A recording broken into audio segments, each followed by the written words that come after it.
That Demon Souls remake was absolute garbage. I need some new From Software content to satiate my thirst.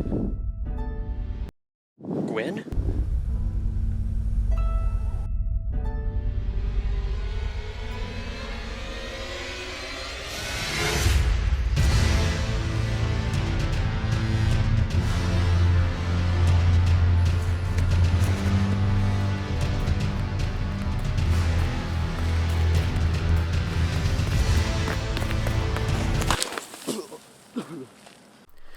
Did From Software release another game?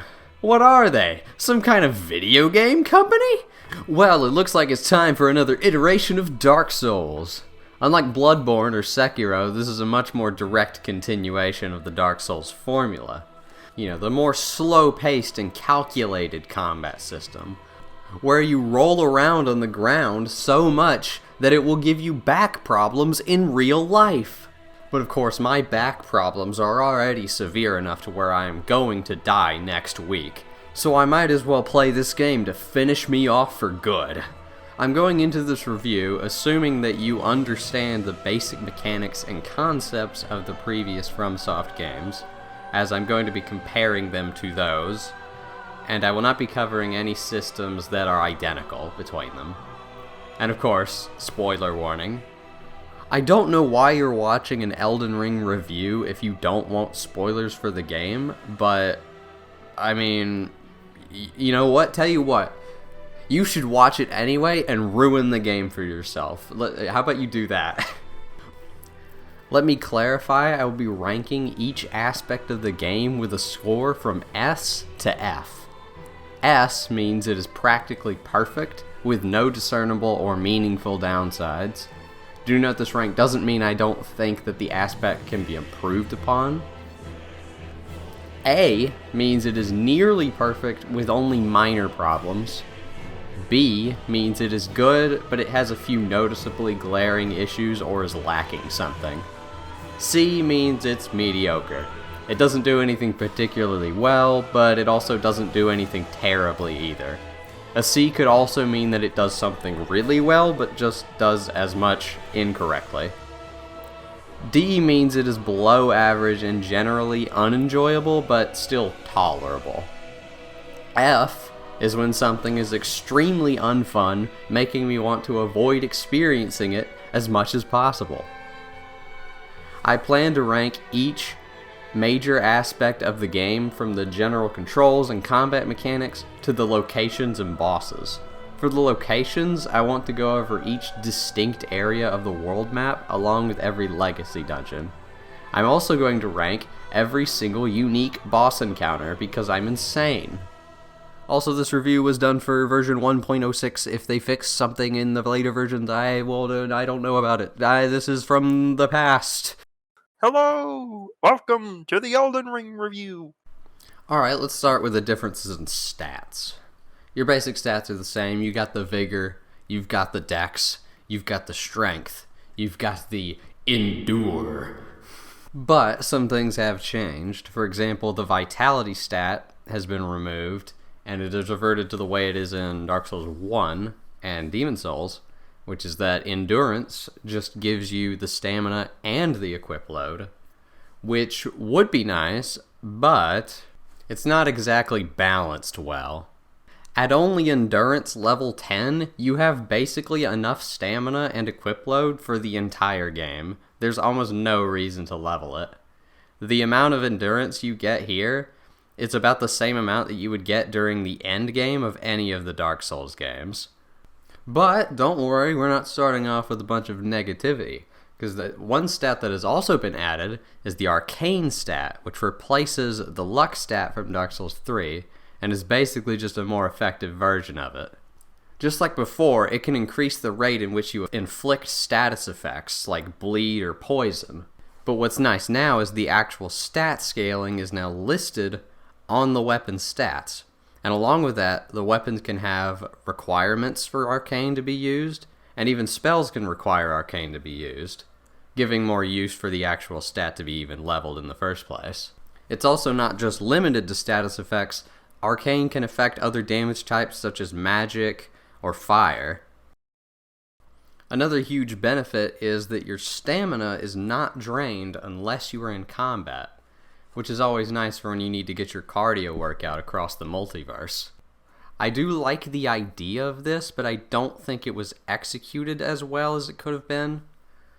It seems like it takes the game a while before it can register that you are in combat or out of combat. So there can be times where you're literally fighting an enemy and you're not draining stamina, and so you're getting an unfair advantage. Or sometimes you will be trying to escape an enemy and it takes forever before your stamina actually starts becoming unlimited again. I think it would have made a lot more sense if this only affected sprinting, because there's not really any reason you need to swing your weapons around when you're not in combat anyway. And sprinting is the one thing that people were annoyed about, that they had to wait for it to recover. There are also cases where when you're using a weapon, you might want to know how much stamina it's going to take to swing before you actually go in combat, but there's no real way to test that without getting in combat first. So still a very good feature, but I think it could have been done a little bit cleaner. Wait a minute. Is there a jump button? Because of this means From Software has a lot more freedom in the way they design their levels, because they don't have to make sure that you can walk up it. There can be little ledges you can jump over. You can jump over pits. You can even use it to jump attack. Probably the only disadvantage is that because of this, there was no free button for when you need to two-hand your weapon. And so now you have to do a button combo of holding down the action button and then pressing whichever bumper corresponds to which weapon. Which is, it's a pretty good replacement, because, at least it's still simple in that it's like, oh, I hold down the button and then I press the weapon that I want for whichever side it is. But it's still a little bit clunky compared to just pressing one button. But, I think it was worth it for the sake of jumping. Well, just in case you were wanting even more back problems, now you can crouch. The crouching here is similar to Sekiro's style of stealth, but a bit more simplified. Crouching here simply just makes you completely silent, so sneaking up behind enemies is much less of a hassle than it was in the other games. I do wish they would have utilized stealth a little bit more in the level design. Having the option alone is automatically a good thing, but outside of the first set of ruins and a few other places, it doesn't really feel like areas were designed with stealth in mind. Not a big deal by enemies, and you could argue that this allows for more creativity in figuring out how you can use the stealth, but still, things to hide behind and stuff would be kind of cool. A new menu has been added where if you hold down the action button and press a direction on the D-pad, you can access one of 4 items that you equip. Which is a pretty good idea, since it gives you basically instantaneous access to whatever 4 items you choose. I would say this is mainly useful for having quick access to Torrent, so you can ride him wherever and whenever you want. With my Honda Accord, Torrent, you can now explore the vast lands between at a quick pace. He can even double jump. Torrent can be mounted at any point using his whistle. He will materialize wherever you are, just like any good Honda Accord should. You can also attack while on Torrent, although hitting anything might be a slight challenge. One of the big issues I have with him, though, is that for some reason dismounting him can be pretty unresponsive. This can cause problems if you're being attacked and you need to quickly get off your horse. This typically didn't happen enough to be, a huge problem, but it is still a problem nonetheless. A more major problem is that Torrent will fall over and dematerialize the instant a gust of wind touches his forehead. And when this happens, you'll be down there on your ass, looking like an ass, when something comes and eats your ass.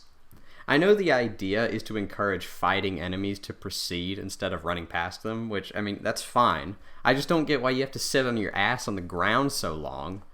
It's like, if it would just let me get up, I might not care as much. Generally, I do think his turning circle is too wide as well. During open exploration, this doesn't matter, but in tighter spaces or during times where you may need to do some platforming, which the game does make you do sometimes, it's really hard to control him accurately. Jumping almost completely locks you into the direction you're facing, but for some reason double jumping immediately changes your direction so instantaneously that it throws you off. It is not helpful at all. Torrent is an obvious addition to this setting, and he's functional. He does his job, but I think there's a lot of room for improvement with him. A nice new feature is that whenever you kill an enemy, if it drops an item, you don't have to wait for the enemy to fall over first before you can check what they dropped. Now they will emit a glowing flash as soon as you land the finishing strike that tells you, oh, they're going to drop something, so you can wait. Which is, it saves a little bit of time. Now, fall damage is a little bit scuffed. I do appreciate that you can fall really far without taking any damage. However, there's a cutoff point where you will just die, and it's really hard to tell where that is. The game kills you after you fall 20 meters, but you don't take damage until 16 meters, so it's impossible to make any judgment on what falls will or won't kill you because you get almost no reference point in terms of damage. I still prefer this immensely over constantly taking damage from falling all the time, and the level design here needs fall damage, otherwise certain areas would be too easy to find or get to, but I do feel like there's probably a more optimal solution. The bonfire equivalent of this game is the Site of Grace, and at each Site of Grace you can do many more things than the previous games. Leveling up and upgrading healing flasks, they've been moved to the Sites of Grace. Newer features that I will get to soon are also available to customize here, like changing your physic, Ashes of War, all that kind of stuff. So, a good change overall. Fast traveling, though, is now done from the map screen instead of at the site. Now, obviously, in the previous games, the fact that you could only warp from the bonfire and nowhere else was kind of crucial to the design. However, because of how open this game is, I think it makes sense to allow you to do it anywhere just for the sake of convenience. Plus, fast travel is disabled if you're in the middle of combat, so you can't use it to cheese anything, really. Although I don't like the way it's disabled, for some reason, instead of just, giving you a prompt when you try to fast travel that just says, cannot fast travel in combat, it just completely disables your map. Like, you just can't open the map if you're in combat, which it's just kind of annoying. Sometimes I might just want to look at the map while I'm in combat. Like, there's times when I just want to glance at it. And obviously there's no mini-map or anything, which I don't think there should be, but I just want to open my map, bro. Come on. But once you get to look at the map screen, the artwork for it is absolutely beautiful. I love the detail here and how you can clearly tell it was hand-drawn.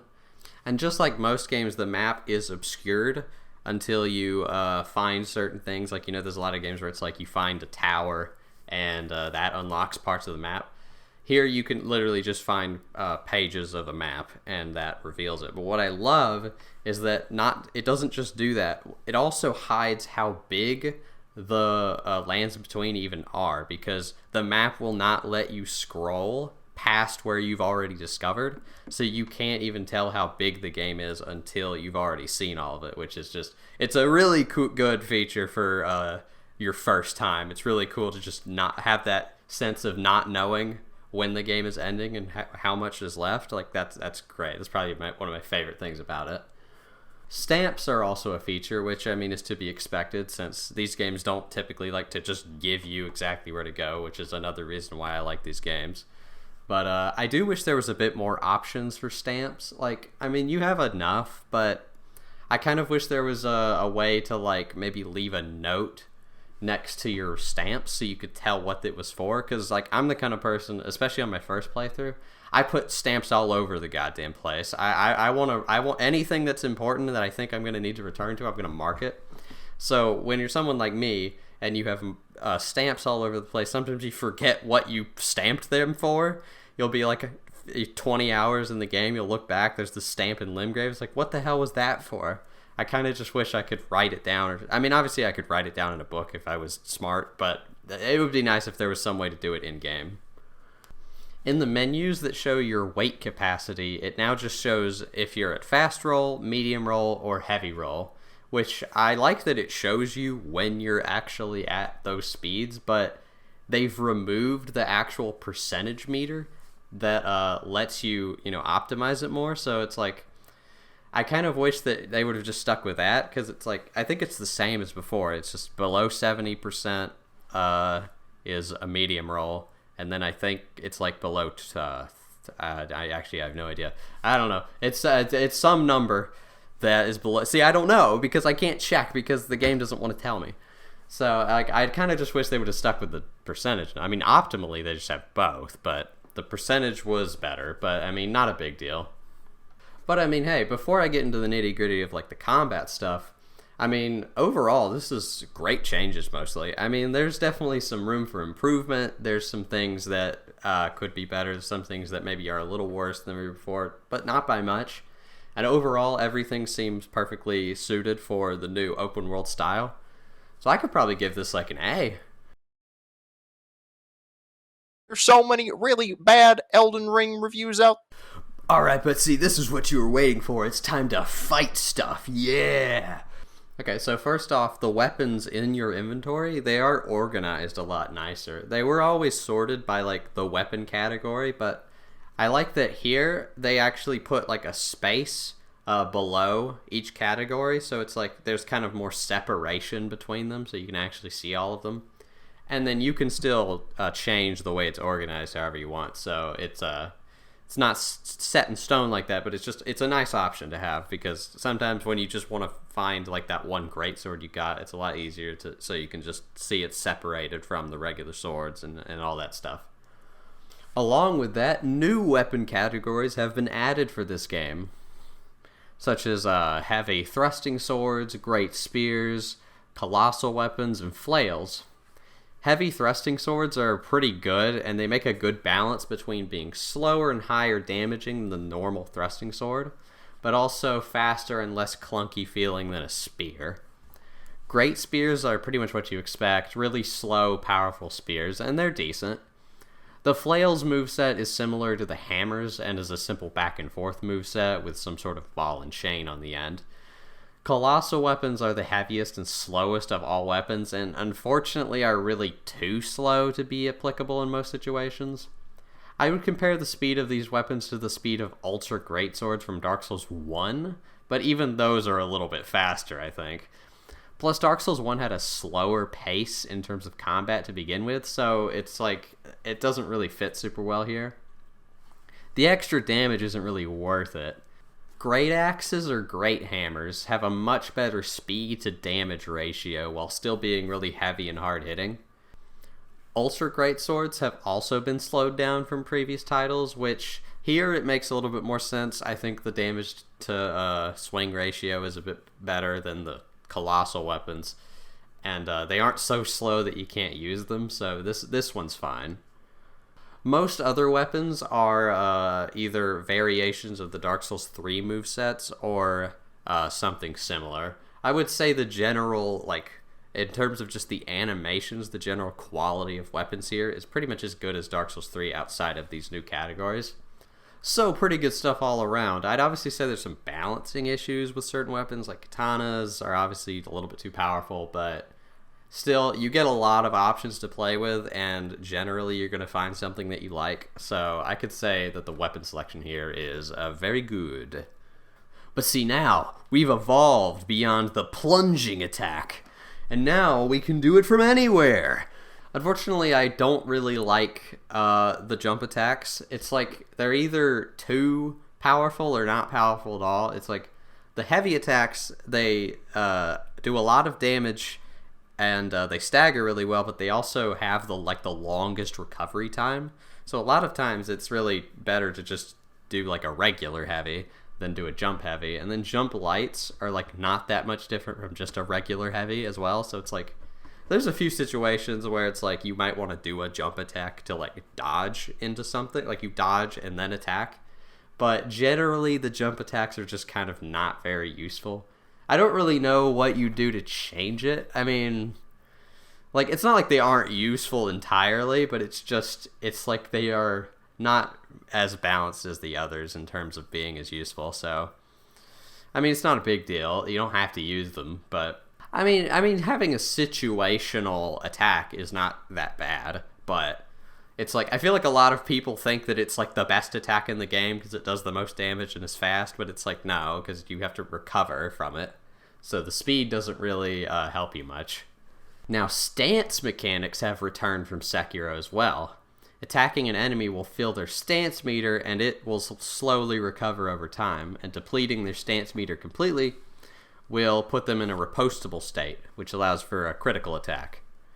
This does share mechanics with poise, so if an ability or weapon does have high stagger, then it will do high stance damage as well. I do wish that this meter was visible like it is in Sekiro, but it is still a good addition, and it is nice to see it consistently available on every enemy, instead of like Dark Souls 3 where it was only available on a few bosses. Any non-humanoid enemies will also typically show an orange glowing light where you need to attack for the critical, which is nice, so there's no confusion there. Okay, upgrade materials. I think these are a little bit questionable compared to past games. The max weapon level for normal weapons has been increased from plus 10 to plus 25, while special weapons have been increased from plus 5 to plus 10. This, of course, means you need more materials to upgrade. On paper, this makes sense because a more massive open world needs more things to find.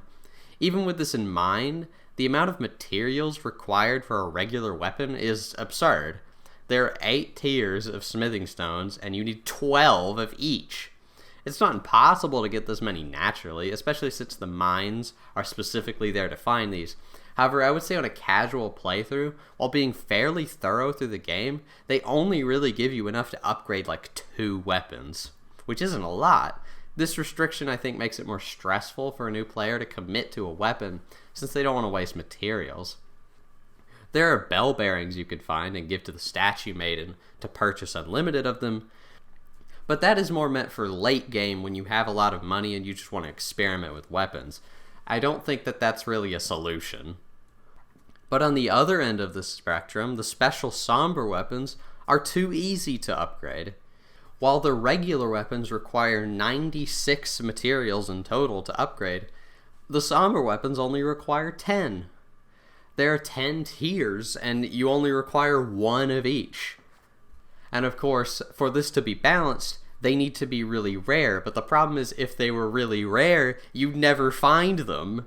So of course they're kind of still everywhere, so you'll have like 5 of each tier, so you can upgrade like 5 weapons, and you don't even have to look for them to find that. And I mean, part of the reason why different tiers of the stones exist in the first place is so you can't grind out a max weapon from the start of the game. The later tier materials are in the later game areas, so that the game can at least semi-tailor the difficulty to what's available. Now for regular stones, this works. You generally can't get the later tiers in early game areas, but with good knowledge of the game's layout and skipping through areas, you can get a plus 9 somber weapon before you even get to Lane Dell, the midpoint of the game. I don't understand why somber stones are available both in so much frequently and in such early areas. And what's strange to me is there's such an easy fix to this. Just make the weapon require more stones. If you're going to make them this frequent, you just need to have a few more, so that way it balances with the regular ones. And then obviously for the regular ones, just like honestly the regular ones you could just have the amount they need, and then like double or triple the amount of somber stones you need, and bam, it's balanced. That's all you have to do. But you could fix that in a patch, but it doesn't seem like they want to do that. And obviously, like I said, you can get the later tier of somber stones like way too early. They need to lock those into areas where it's like you're not going to find them. I'm fine if like you can skip ahead and find secret paths to get later ones if you're smart, but it's like it's a little bit too easy to do it right now. So yeah, upgrade materials are just really wonky. But now, God has ascended because dual wielding is back from Dark Souls 2. It definitely has been simplified from Dark Souls 2. There's no additional stat requirements or anything. You just simply need to hold the same weapon category in both hands, and then the left bumper will be mapped to swinging both swords at once, or whatever weapon you have. I do think the stamina cost for some dual-wielding weapons are a little too low. In Dark Souls 2, stamina was the main disadvantage in having two weapons. Double damage, double the stamina. Makes sense. And this is the same for Elden Ring, but increased stamina in general makes this a little less detrimental, especially for lighter weapons. The stamina doesn't need to increase by much, but it would help balance it out a little. I can say most of the movesets are more unique between each other than Dark Souls 2 as well. Some are still reused, but most are unique. As an example, in TS2, if you had a stabby set of weapons, you would just stab with both at the same time. But in Elden Ring, the great spears, thrusting swords, and heavy thrusting swords, they all have completely distinct movesets for each, which is nice. You can also find a few weapons that just inherently are two weapons, where instead of you two-handing it, you will just hold both weapons, which these were in Dark Souls 3, and in Dark Souls 3 this was the only way to dual wield, so... And in this game, obviously, you can just dual wield anything, so there's only a few of these, which mainly consists of the fist weapons, Radahn swords, and the ornament straight swords. What I find weird is that for some reason for these weapons in particular, the button mapped for dual wielding is set to R1 instead of L1, which is really weird considering L1 is the button for it in every other game, even in Dark Souls 3, which had this mechanic and not the newer mechanic. And the thing is, right, I kind of like having the R1 because, like, sometimes you just want to do one attack. That's a strategy. It's like you don't want to just spam L1s, or at least that shouldn't be how the game is balanced to be. It's like, because the L1s are usually slower and more, it require more recovery. But it's like, if you only give me the option to do that, I have just less combat options in general. And then it's like, it gives you the access to the strong attack, the one-handed strong attack, but that's like the same speed as the L1, except it just does less damage. So having that there is pointless. Considering how little of these weapons there are, it's not really a big deal, but I still find it really strange considering that they've already kind of figured this out. Okay, we've got some new shield mechanics. Shield counters are a good way to make blocking more interesting. When you block something, you can immediately follow it up with a strong attack, and it can do more damage. It obviously requires a lot of stamina, but it's like, it's a good risk and reward thing, and it makes shields a little bit more interesting. The parry mechanics for bosses are also a lot more fair. Bosses now require 2 to 3 parries before opening up to a critical attack.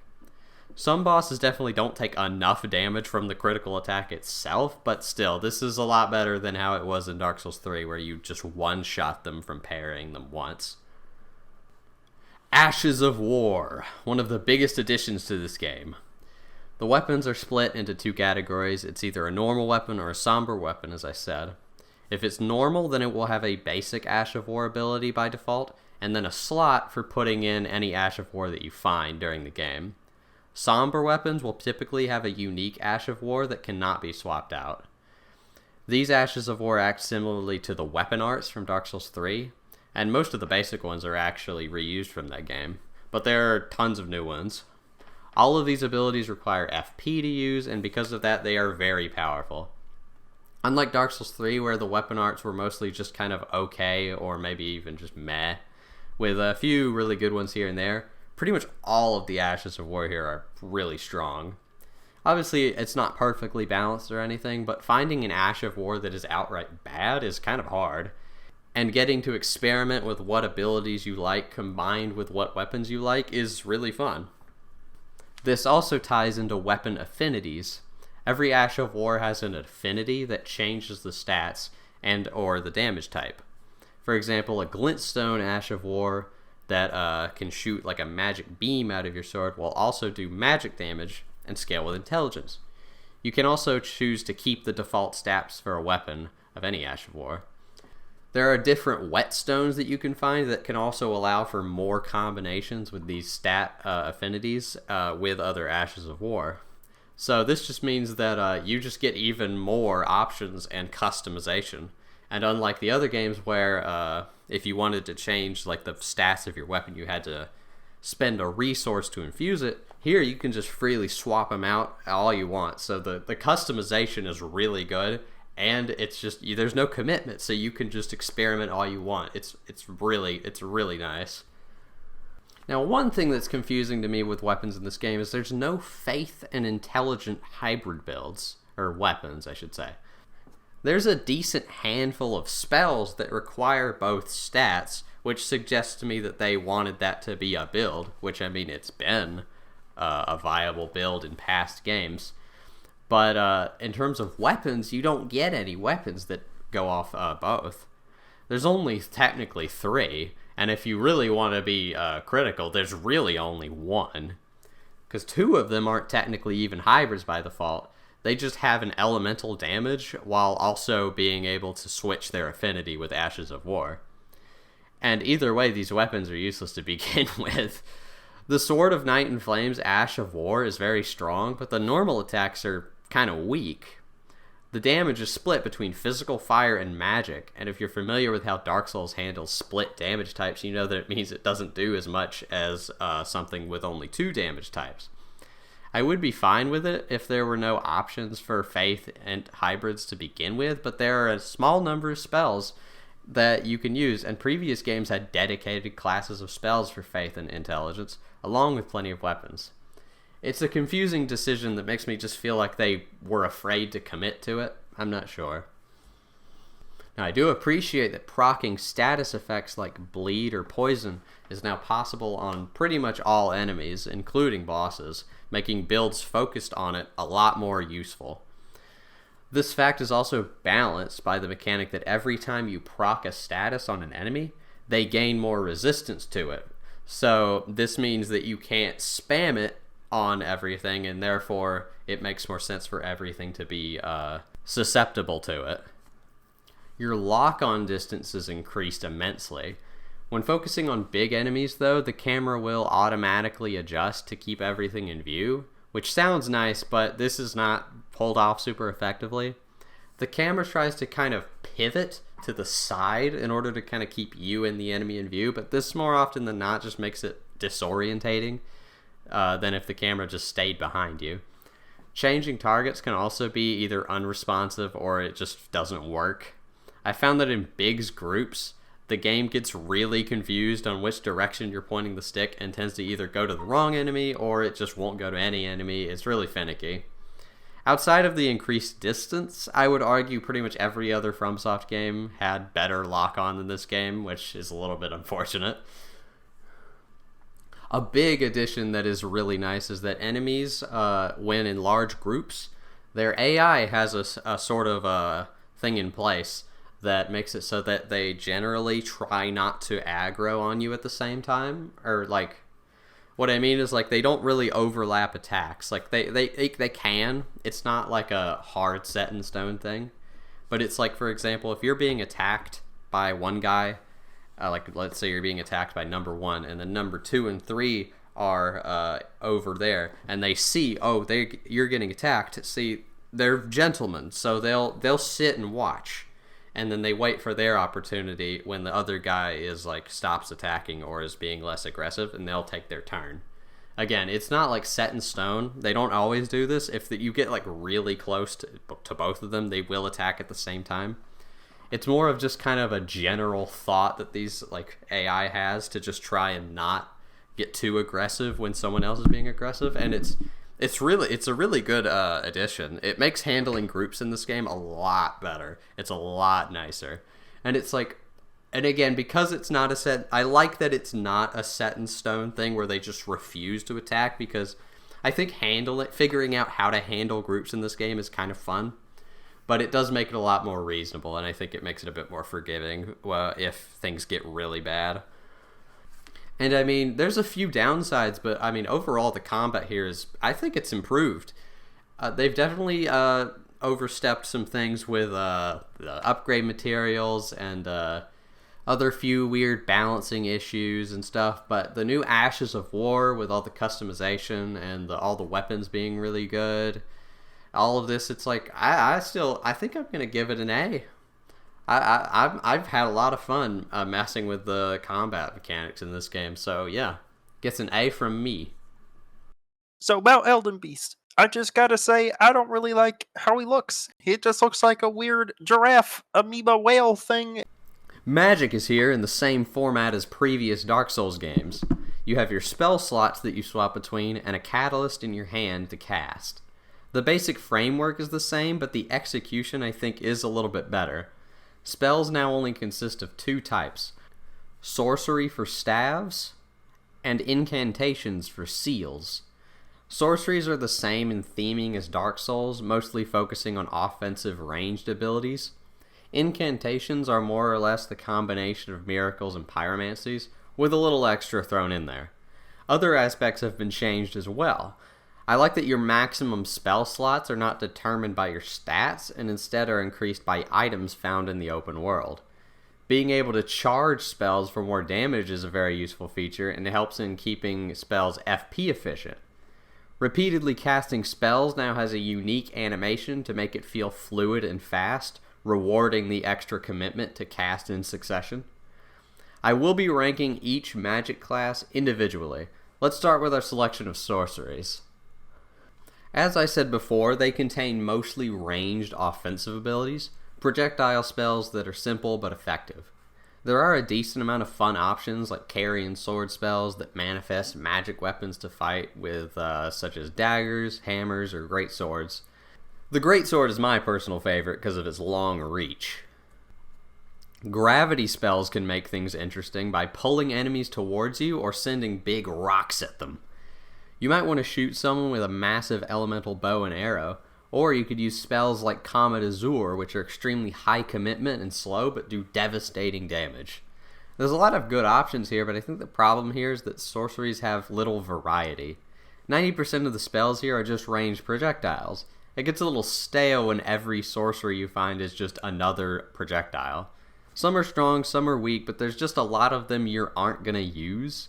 And as I mentioned before, there aren't nearly enough faith and intelligent hybrid spells to really be worth investing into that type of build. The few spells of that type that do exist are mostly underwhelming anyway. Still a good set of magic in terms of usefulness, but mainly lacks in variety. B. Now it's time for the Chad incantation users versus the beta sorcery users. God, I hope that meme makes someone mad. But I'm sorry, incantations are just much more varied and interesting. A wide assortment of offensive and defensive moves. Healing spells cost more FP than previous games, but are also significantly faster, allowing for more practical use during combat. Your basic attack and defense buffs are here and are available for basically every damage type. The all-encompassing damage and defense buff Golden Vow lasts about 50% longer than before and only takes 1 spell slot instead of 2, comparing it to Dark Souls 3. Pyromancies have been migrated into this class, having the basic fire spells and plenty of new ones. Lightning spells are all extremely fun and flashy while also being effective. Golden Order spells are all practically the only reason to do a Faith and Intelligence build, being the best spells that support that build. The Discus of Light spell, for example, is an extremely buffed version of the Dark Souls 3 version, with more damage and very fast chain casting. Bestial spells are great at stance breaking with quick and slow options, most of which involve in throwing rocks! You can even become a big dragon head and breathe your rancid, smelly breath all over innocent bystanders. You can already tell how much more variety these spells have, and the usefulness is up as well. These spells aren't just visually varied, but functionally as well. Dragon spells are slow, high-commitment melees and breath attacks, while Pyromancy has fast, close-range attacks and medium-speed fireball tosses.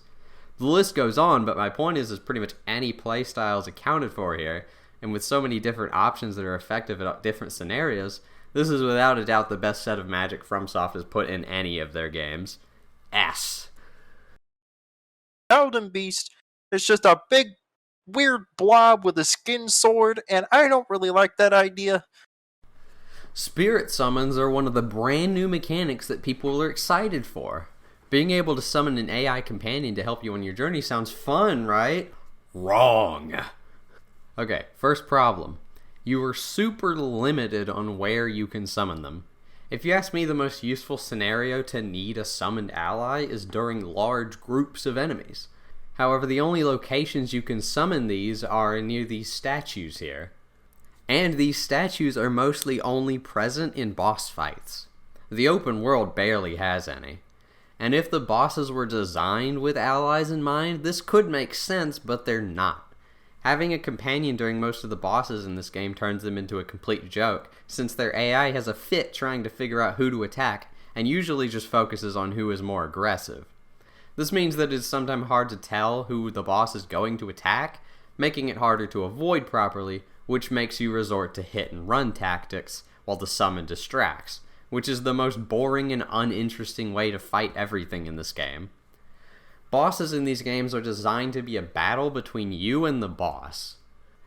They are also meant to be a challenge that the player has to overcome and succeed. So I don't understand why they want you to use summons here. The summons should be tools in the open world to help you survive longer, not completely ruin and invalidate every meaningful challenge and roadblock. It doesn't even work for gank fights because that just turns it into a normal one-on-one fight, completely defeating the purpose of a gank fight. An easy solution is to simply not allow summons in bosses, but allow them everywhere else. Then once the spirit is summoned, you could start a timer that says how long they will stay and help you. This would balance being able to use them anywhere and could also allow for them to place more difficult groups of enemies in certain places. Especially since spirit summons, unlike magic, have no stat requirements, meaning any class can use them. Spirit summons are all basically just field enemies that you can befriend, which is fine conceptually, but every summon is just a copy-paste of the enemy with the same AI, and the only difference is that they are fighting for you instead of against you. There's no way to control them or influence them in any way, so you just have to hope and pray that their AI goes for the foe that you actually need help with. This mechanic is a neat idea that is completely squandered by lazy execution with no consideration of the rest of the game's design. I can be slightly forgiving in my rating since this mechanic is totally optional, and you won't be seeing me use it for the rest of the review. Even so, I'm giving it a D. One of the other big problems with Elden Beast, and I'm glad this is a problem with him, is just that he's not very hard, except when he weaves in a bunch of different attacks. Now, talismans here are the equivalent to the rings in Dark Souls. They are a separate set of equipment that give specific buffs. If you know Dark Souls, you probably already know how most of these work. They are simple buffs like health up, stamina up, strength up, etc. But there are also more specific or unique buffs like getting a damage buff from proccing status effects, or an increase to many stats but at the cost of lower defense. I won't go into much detail since I think you get the gist. It's a good set of permanent buffs to add extra layers to your build. A change I do think is interesting is that only one talisman can be equipped at the start of the game. 3 extra talisman pouches can be obtained during the game, and they're always found as rewards for defeating important bosses. So, a little bit of extra incentive to progress in the game. Now, the Wondrous Physic is a new brilliant evolution of the Estus flasks. You get one that will be restored upon resting, just like the flasks. And this flask can be customized to have any combination of 2 effects. These effects, called Physic Tiers, are always found under minor Erd trees, similarly to the talismans, except they are temporary. Some tiers can be used as an extra red or blue flask, others may give stat bonuses, some are definitely more situational, and a few are a bit limited in use. But given that option that you can customize them whenever you want at a site of grace, makes that not really an issue, because if it's situational, you will just swap it out during that situation, and then the more general use ones you can have equipped when you don't know what you need yet. And overall, it's also just another great incentive to explore the open world and check out all of the minor Erd trees so you can get more effects for your physic. Consumables now have been massively overhauled, now using a new crafting system. Not only is it once again another good reason to explore the open world, but it is also a much more engaging way to farm for items. In previous games, consumables would always require being purchased with money, But here, now getting every different consumable requires a different method of requiring each, making for much more variety in grinding so it doesn't get as stale. Generally, grinding is easy as long as you can find a spot with plentiful materials. Plants and animals will always instantly respawn upon resting. The game also isn't flooded with too many different ones, so knowing where to go for what is easier, plus the item description of each material will explain what areas to find them, so there's not too much confusion. Now the usefulness of the consumables is also up. Items we are familiar with, like fire pots, have been massively buffed in damage and stat scaling. Plenty of temporary buffs like damage up or stamina recovery ups are here. I would argue there are a bit too many different consumables, especially since the crafting books you need to find only usually give 1 or 2 recipes. I think having less books to find but having them give you more crafting recipes would make more sense, along with limiting the craftables to the more useful ones. Most are useful, but some are redundant, and I can see why some players may see the massive crafting list and get a bit discouraged on trying to organize and find everything. In order to balance the increased power of the new throwables, they also require a separate pot item to increase the amount you can hold at once. The max you can find is 20, but starting out you will only get about 3. Again, another incentive to explore and find more pots, along with giving a limit to your extreme pot power. Different levels of pot may also take the rarer ritual pot instead of the regular pots. The new perfume items also work in a similar way, just with different effects, obviously. But the crafting and consumable system here is an extreme improvement upon the system on previous games, and it gives me a much better want and reason to actually use them. It can get a bit cluttered, and the books are scattered a bit too far apart. However, I can still say I had a lot of fun experimenting with all of the different consumables, and, finding them wasn't that big of an issue. And collectively, these 3 mechanics are just really good evolutions of what was already in the Souls formula. And so I'm going to give it an almost perfect A+. Can I just say that I really think that Malenia is a much better boss than Elden Beast is? Great runes are your reward for each of the 7 demigod boss fights. They allow you special buffs when consuming a rune arc, which is active until you die, similar to an ember in Dark Souls 3, or maybe even a human effigy from Dark Souls 2. You can equip 1 great rune from any site of grace, and this will change the effect of the rune arc. On paper this makes sense, but in execution is pretty disappointing. First and foremost, the actual abilities are not that interesting. Godrick's gives you 5 of every stat, which is very good, especially early game, but it is just a basic stat buff. Radahn's increases your HP, stamina, and FP by 15%, however, if you have Godrick's rune, this rune is basically useless until New Game Plus, and it is also just a basic stat buff. Morgott's is functionally identical to an Ember from Dark Souls 3, meaning it gives you a 25% increase in HP. Rykard and Malenia's are the most interesting, with Rykard's making every kill you get heal you, and it is quite a significant amount of health. While Malenia's gives you the Bloodborne style rally recovery, so every time you take damage, you have a chance to heal it back by attacking. This sounds useful, however, it also debuffs your healing flask, so much so that it becomes basically useless. Mohg's is some utter bullshit that I do not want to try to explain in this video. It's meant to help players while invading, but I've never seen anybody use it, so Honestly, I think the abilities outside of Radahn's and Malenia's are fine, but the fact that these require a rare resource and can be lost on death makes them not very desirable. Rykard's is the only one that really even feels strong enough to warrant this, but even then it's very situational since you need to be fighting lots of enemies for it to be useful. The best solution I can think of for this is to either remove the need for rune arcs by making them much weaker but permanent upgrades, or making them much more powerful by default. And either way, Malenia's needs to not cuck your healing flasks, and Radahn's needs to be changed so it can be useful before you're level 5000. Day. And I would know, I'm pretty good at hard bosses in these games. I beat Lady Maria first try.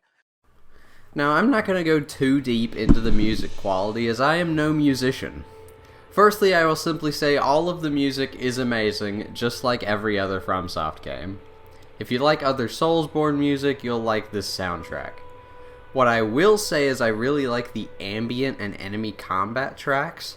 This game takes the same route as Sekiro with having an ambient song and combat song for each distinct location. However, I think these songs were much better than the ones in Sekiro. I think Sekiro's songs, while still good, are more loud and upfront, which made them get very repetitive after a while. The game's light and pleasant but sometimes slightly uneasy ambience, along with the tense but still subtle and soft battle songs, make them much more tolerable for extended periods of listening to them. No complaints here. S. I just don't have as much fun with him as I did with Malenia. Now, Malenia is a very difficult boss. Now, all of these mechanics are a little bit pointless if there isn't a good world to put them in. Now I'm going to go into specific on what I like about each individual area and legacy dungeon in the game. For the smaller side dungeons and caves, I'm just going to talk about them generally since there's way too many to do, and I'm already reviewing all of the bosses and all of the other locations, so you gotta give me a break on this one, man. Come on! Ah, look at the beautifully lush greenery with the autumn-like trees. It's very bright for a Dark Souls game. Of course, there is still a suspicious man covered in blood to remind you that Miyazaki still made this game. The golden Erd tree in the distance makes for a great landmark to give you a sense of where you are at any time. The initial ledge where you start gives a good view of many different interesting locations, so it immediately encourages curiosity and exploration. Important landmarks are always easy to see from a distance, making it straightforward to find things while still being rewarding. All of the colors here feel expertly crafted to make everything stand out. It doesn't insult the player's intelligence like other open world games, such as giving objective markers on the map or even like a compass. Minor Erd trees, ruins, castles, towers, churches, there's so many different locations that you can see, it's almost overwhelming. I mean this in a good way, of course. For your first playthrough, it's hard to run out of things to do, especially if you're a completionist like me. All of these locations also give you a natural incentive to search for them too, because they always have a consistent reward. Ruins always have an underground cellar with a treasure chest, minor Erd trees always have a physic tier, churches always have healing upgrades, the list goes on, but my point is having a consistent landmark that gives a consistent reward gives the player a natural hint on what they should be looking for without needing some pop-up tutorial on how to find things. You can even search the beaches for beautiful dogs. The glowing trail on the Sites of Grace is a great way to guide players towards the main objective, again, without being insultingly obvious. It doesn't tell you what is there and doesn't even say you have to go there. It is just a light guide to say something important is in this direction, and nothing else. The enemy encounters here are pretty basic enemies, as to be expected for the start of the game. Basic night enemies and wolves are to be expected. The wolves, I should mention, are pretty manageable for dog-type enemies in this game. Don't worry though, the Dark Souls 3 dogs do come up later. Most enemies here are humanoid though. Gremlins and hollows may also be wandering the land as very easy enemies, but in big groups. Giant enemies are here as well, and are generally much more engaging than previous games' giants. They tend to try and move around you more, so you can't just hug their legs the entire time. And the giants not being excessively big also helps. Limgrave just feels like every aspect of an open world done perfectly. I can't think of a single negative thing to say about it, and going through Limgrave for the first time is a moment I will not forget. S. Now the minor dungeons are something you'd expect from this sort of open world, but I like and dislike them. The dungeons do use a modular room design reminiscent of the Bloodborne dungeons. Unlike the Bloodborne dungeons though, which had like 5 different rooms to use and were randomly generated with no cohesion, these have a much better variety of rooms and are actually designed. Using the modular room design makes sense since they're clearly trying to make a lot of them. Having the same rooms allows them to spend more time on the actual dungeon design and not having to worry about the visuals too. What I don't like is how you find them. You will always find them on the sides of mountains or cliff sides. I get it, it's an easy way to make them underground, so you don't need an exterior model. But this means in order to find them, you just have to hug every wall until you see an opening. It gets a little old after a while, and isn't that rewarding, since once you learn that they're always on the wall, it just becomes a matter of patience. Hiding them in more unique locations would have made it get less stale. A good example is one of the dungeons is hidden at the bottom of the Lanedale sewers, a much better place to hide them if you ask me. Enemy selection here is iffy as well. There is some variety depending on which dungeon you're at, but the most commonly reused enemies are these stupid gargoyles. They're very annoying, especially in groups, because of their spastic mobility and flailing moveset.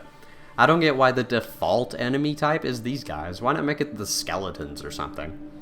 The rewards for completing the dungeons are also sometimes disappointing as well.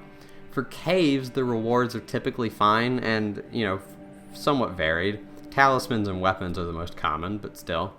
Plus, the mining caves are there specifically for materials, making them always worth going in.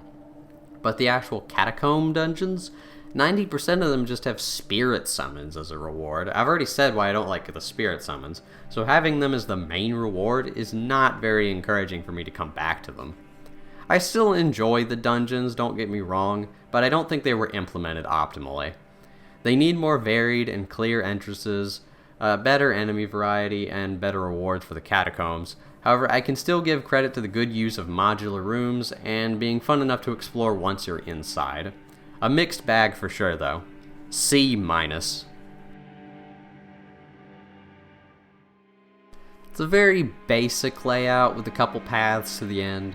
Enemies are simple, and most are on the roof fighting each other, so you don't even really have to deal with them.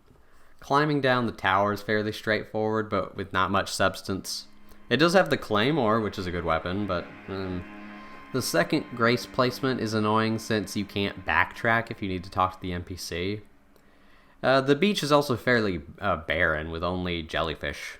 There's just not a lot here. I mean, it's not really anything bad here, but it's just, it's kind of just an area you walk through to get stuff and get to the boss. Not a whole lot of different things to do. C. Stormvale. It visually gives the vibe of a traditional castle meant to guard royalty, except, it's in ruins, because everything is in ruins in a Miyazaki game. The entrance gives you the option of a quick, difficult route through the front gate or a more discreet entrance around the side. It has a lot of well-hidden secrets that require the use of jumping and platforming. It has many alternate ways to reach the end, making the level feel very open and not restrictive while still being somewhat linear, meaning you never get lost. Explorers like me will spend a lot of time here. Enemies are overall solid, mainly consisting of humanoid knights with wind-based attacks. The knights have about 3 different tiers of strength.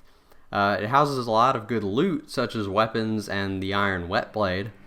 The only enemy that I can say are annoying are the birds. Without ranged abilities, these guys can suck. If you're an all-melee build, I would highly recommend crafting some firebombs or throwing knives. A couple grace points here feel very redundant, making the map kind of cluttered when trying to warp. Especially strange since there's plenty of shortcuts to and from different parts of the area. Still, it's probably one of my favorite dungeons in the whole game, ironically. Even though it's the first one. A. Liurnia has a similar opening as Limgrave, starting out on a cliffside view, but this view is much more high up and vast. Up here you can see vertical cliffs on each side along with a long foggy swamp in the middle. And of course a large castle atop a hill in the very distant center, instantly making it clear where the main objective is. I love the use of these large vertical cliffs, not only for the sense of amazement in something that could never exist in real life, but for the functionality too. You can't climb up these vertical inclines, so exploring sometimes requires more thought than simply going from point A to point B. Going down into the swamp, you can see a dark, swampy forest, now obstructing the view you just had, making that initial look onto the swamp more important to remember. If you choose to go to the cliff sides, you will get more high-up views from different angles, and these areas are more similar in environment to Limgrave, but are still a bit marshy and has a bit of the blue, foggy color scheme. The landmarks you learn from Limgrave are also still present, but with some new ones. Of course, there are some unique ones like the underside of the large western cliffs, which lead to a hidden city in a poison swamp, or the two castles. But some reoccurring ones include these fire monk camps that contain spells. Regular camps also show up with more miscellaneous rewards. Another one is these small pavilions that typically contain upgrade materials. They also may contain these portals as well. These portals, however, are an issue for me. A couple of these do exist in Limgrave, but I didn't count them there as they're more of a problem from here on out. These portals will teleport you to a specified location, usually pretty far away. But these locations are 9 times out of 10 accessible by normal travel. So teleporting me over there with no warning both serves no purpose and is disorientating if you're trying to explore. All it does is mess with the sense of discovery and travel by teleporting you straight to an important location you weren't even looking for yet. For example, this one just warps you to the gates of the castle, skipping the enemy guards blocking the entry. It makes me feel like I'm cheating. There's no logical reason why this portal in the middle of nowhere teleports me to the main objective, story-wise or gameplay-wise. Come on, Miyazaki, do you want me to play the game or not? Why do you want me to skip parts of the experience? And I would say to simply avoid them, but there are a handful that do take you to inaccessible areas, so you have to check every one. This is an issue across all areas of the game, not just Liurnia. I won't mention them again unless it's a more unique example, but just know I am giving a small reduction in points to every area after this because of them. Crabs return from Dark Souls 3 in pretty much the same form. Of course, they've got new lobster buddies now. These guys are much more aggressive, almost to an unreasonable degree, especially if you get caught by multiple. Luckily, they're very easy to avoid on Torrent from my experience. The Pyromancers are pretty typical enemies consisting of lower level goons with some simple fire magic to the leaders with their big hammers and more powerful fire spells. Bigger packs of wolves may show up on the cliff sides. These big antler dudes and other enemies that appeared in Limgrave will appear in either higher numbers or in a stronger variant. Pretty natural difficulty increase from Limgrave in terms of enemies, with the only noteworthy annoyance being the lobsters. Liurnia is a good evolution of the previous area while also adding to it and still feeling unique. Its only letdowns are the excess of portals and, some lobsters here and there. Entering the school, you can immediately see the magical school vibe with the blue colors and fog to represent sorcery. Very fancy and exaggerated furniture and other displays show that this was once a high-class academy. Much more linear and simple structures than Stormvale, with very few branching paths. Enemies are meh, mostly consisting of sorcerers who spam glintstone pebble. And don't mind the graveyard, that's just for all the students who died. It's fine. The level becomes more open after the first boss with a few optional paths and secrets. The optional path on the rooftop is probably the most interesting. Still just linear with alternate paths, however. Unlike Stormville, it doesn't have multiple ways to get to the goal and isn't as interconnected. The grace placement is much neater though, with only 4 points and a shortcut that circles back from where the boss is. The only thing missing is a stake of Marika at the front of the boss door. Because the Carrion Knight just before the boss kind of sucks to fight, and he will just auto-parry you if you melee him ever. Not bad, but doesn't live up to what Stormvale did. C+. The initial courtyard here is filled with disgusting hands with way too many fingers. These enemies have giant hitboxes and extreme tracking, so fighting them is a pain. Luckily, once you enter the castle and start traveling the upper levels, these enemies don't appear anymore. Some ghost knights, wolves, and giants are examples of better enemies. Unfortunately, there's not a lot of explorative paths. The courtyard is just an open space with annoying enemies you don't want to deal with, and the upper region has 2 obvious side paths that lead to an extra item. Aesthetically, the area is similar to Ray Lucaria, but with a more rough sort of style on the buildings and everything else. But, pretty boring dungeon. C.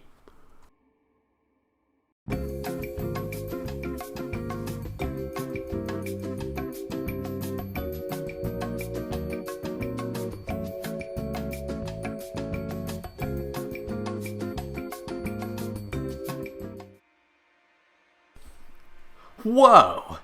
Even with a giant open world above, they still managed to cram a whole ass underground section. I know the underground is split up into a few areas, but they are pretty small compared to above ground, so I'm just going to sort of tackle them in sections. The first area is Cypher River, accessed by a well in the Limgrave Forest. The cave itself is extremely expansive, with the end of the cave walls being covered in these lights. With the walls being far apart, the lights give this illusion of stars in the night sky. And with these being the only illumination, the area is somewhat dim, leaving a very purple, pretty color scheme. There is something sort of magical feeling with the fact that there's so much plant life down here. Most of the trees and grass resemble Limgrave from up above, but with a lot more rocks and debris. There are even animals present. Some of the natives include these tribal-looking dudes who also reside in Liurnia. However, here they have a bright blue glow, suggesting some sort of spiritual connection. There are even structures and temples down here, making it so you know that there was a society present down here at some point. The tribal men are pretty standard enemies, although the archers are a bit too good at their job. The gimmick here is that you have to light every large candle in order to open the way to the boss. I definitely never spend 10 minutes looking for the last one, and I don't know what you mean. Ancestor River is beneath Liurnia and is much more closed in. The cave is the home of many giant ants. The ants are okay enemies, but are a bit too easy to stagger. And their ranged attacks do a little bit too much damage. It's a pretty typical cave with linear pathways up until you get to the palace. A crowd of rock men are guarding it. They're very slow and not much of a threat, but they're also pretty tanky. Unfortunately, running past is a little easier than dealing with them. In the main palace area, there's a freaky alien shooting rocks at you on the ceiling. As you explore the rest of the underground, you will notice a pattern of outer space being connected to these areas. Cypher River is a super creative area with a very unique atmosphere, and finding it for the first time is another memorable moment.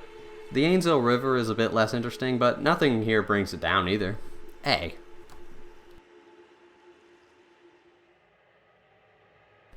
Oh, this place looks a bit stinky. Caelid gives a much different vibe from the previous areas, being a rotten wasteland full of deformed monsters. All of the terrain is stained red, and the plant life is either dead or covered in fungus. In fact, there's fungi everywhere. Even the sky is painted red. In the center of the region exists a deadly swamp covered in rotten dark red water and giant dying tree branches. Giant skulls on the cliff sides give a clear picture that this disease is powerful enough to take down even the most massive creatures. Any of the familiar landmarks are even more decrepit, covered in the same rotten red paint and fungi. On the eastern side of the swamp, you can see a rundown town having visual similarities to the sorcery castle Rea Lucaria from Liurnia. I love how much of a story this area tells without saying a word. At the end of the road, there is a small battle happening between some soldiers and the infected monsters. Behind them and past the bridge is another castle, leading you to the biggest landmark in the whole game, being the massive beach where a great war once took place. All of this atmospheric world building is fantastic, but the areas does have some problems mechanically.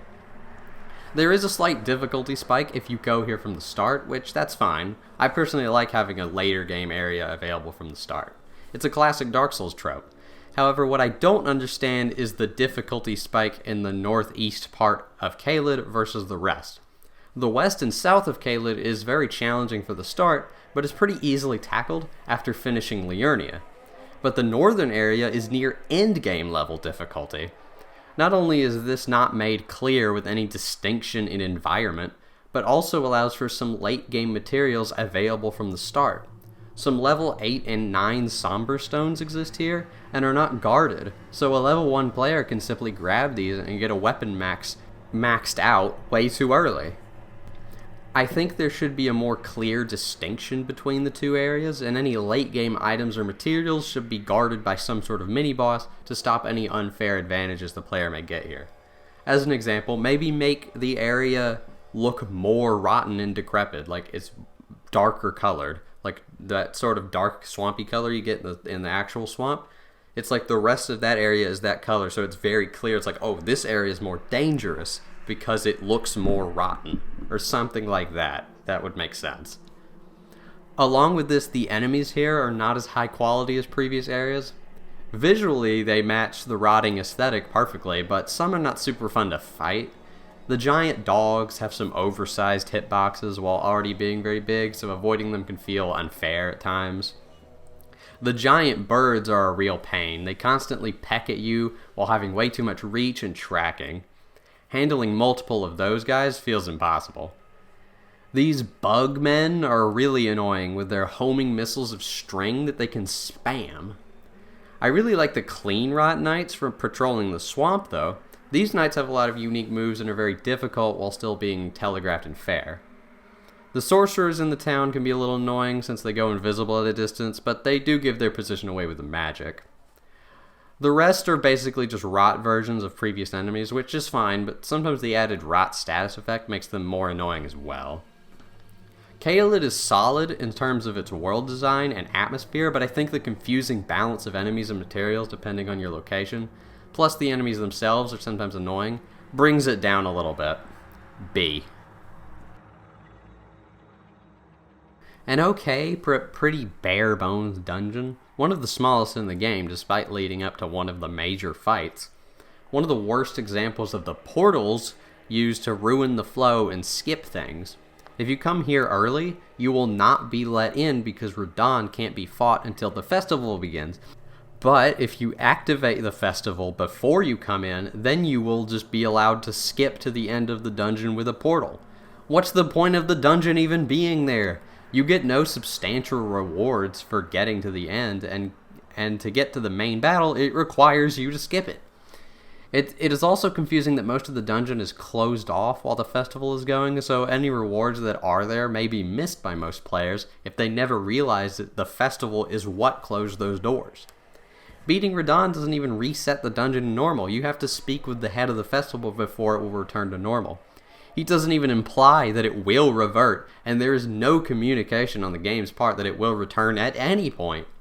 The most unintuitive and confusing setup to lead up to a boss I've ever seen. D. Now once you defeat Radahn and Caelid, a meteor will fall onto Limgrave, creating a massive crater leading to a new cave. This cave leads you to a city suspended on the walls of the massive Cypher River cave we were just at. Nokron. The level design here is much more akin to that of the Legacy dungeons rather than the open world area, but it does mix in some more open areas. Some gremlins with big shields and those slime guys from Demon Souls may make you question what happened to this beautiful city. The views you get of the massive cave walls while hanging off the edges of these bridges and buildings gives a very unique energy compared to the ones above ground. Careful, you might get whipped.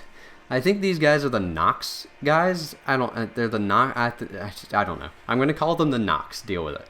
And they're actually pretty good enemies. I usually don't like enemies with whips, as they are usually hard to read, but these guys are the exception, I think. At the end of the temple, you will find another grassy area similar to Cypher River with the same gimmick of finding candles for the boss. I love the hidden path next to the Grace, though. It's just subtle enough that a lot of people probably won't notice the small ledge, but because it's right next to a checkpoint, it makes it more obvious than it would be otherwise. Going the normal way will lead you down to an equally dangerous ledge to a different underground zone. Now later on during a questline, you will return to a different portion of this area through a disconnected portal. It feels really lame coming in this way rather than through the massive crater you did the first time.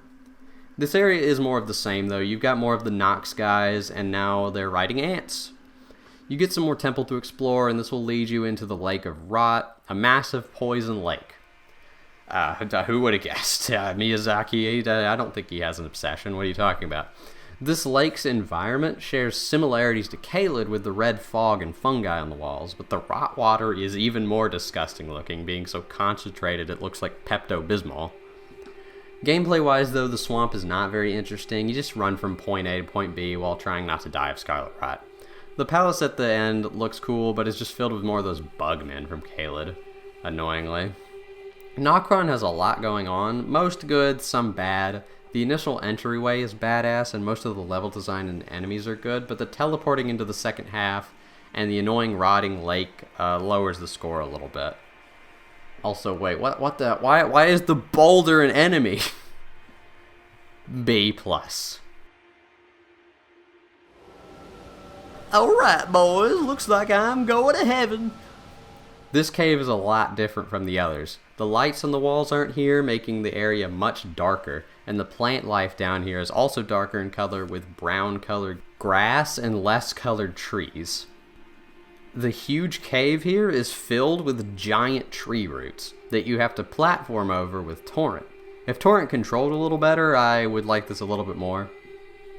At least there are some alternate paths on the branches for some extra goodies. Deeper in, you find another city surrounded by a huge lake. This area is so big there's even a walking mausoleum here. Some spirit knights appear here along with more ants and the curse frogs from Dark Souls. This is probably the biggest underground area, so there's a lot more to find here, and exploring here is fun enough. In order to reach the boss, you have to climb up the broken city, which is pretty neat. I would say it stands out well against Cyafra with the more dark atmosphere and a different environment. A. Coming up from the Dectus lift gives you an instant view of the massive wall meant to protect the City of Gold. The surrounding area is pretty gold too. No, don't say it's piss. The general color scheme gives off even more of an autumn feel than the previous areas, with the golden grass and even more colorful trees. The gold color scheme also gives a connection to the Erd Tree, which is fitting since the Erd Tree is much closer than ever before. The brick road gives a clear path towards the city with massive statues on each side. The many broken roads and bridges along with the windmill village just outside the gates makes it very clear this was once the most thriving of all of the societies in the lands between. Stupid portal! On the opposite side, you can even see the massive Mount Gelmir, which I'll be talking about next. Of course, Miyazaki can't go too long without putting something sinister in. The forest in the north is covered in fog and death-vomiting creatures. There's even a simple but neat little puzzle to unveil a tower for a memory stone. In the Windmill Village, you will find the inhabitants all dancing uncontrollably and very creepily. I believe this is a reference to the Dancing Plague of 1518, an event of mass hysteria where a group of people started dancing uncontrollably for days on end. Miyazaki would know about that, wouldn't he? Of course, with that context in mind, we can pretty easily assume these guys went insane or something. That's usually what it is in these games.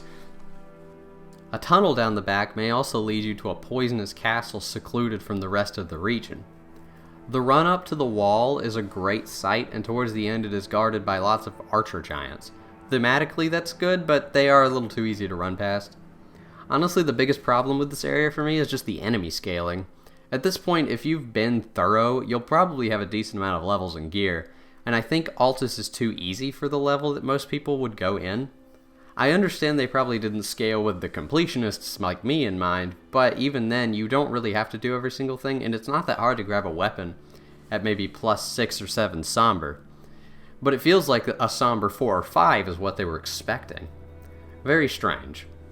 In terms of general enemies, it is mainly the strongest versions of all the knights that we've faced so far. There are a lot of recurring enemies here, but I won't waste your time since any major ones I've already gone over. Still, it does the rest of the open world shtick pretty well, and the visual design is great at telling you you're at the Golden Capital. However, this area also has wonky balancing, making it too easy to get past the bosses and enemies here. I feel bad giving it a lower score, since if you nerf yourself, it's just as fun as the other areas, but I'm still going to have to give it a B. Obligatory poison swamp moment.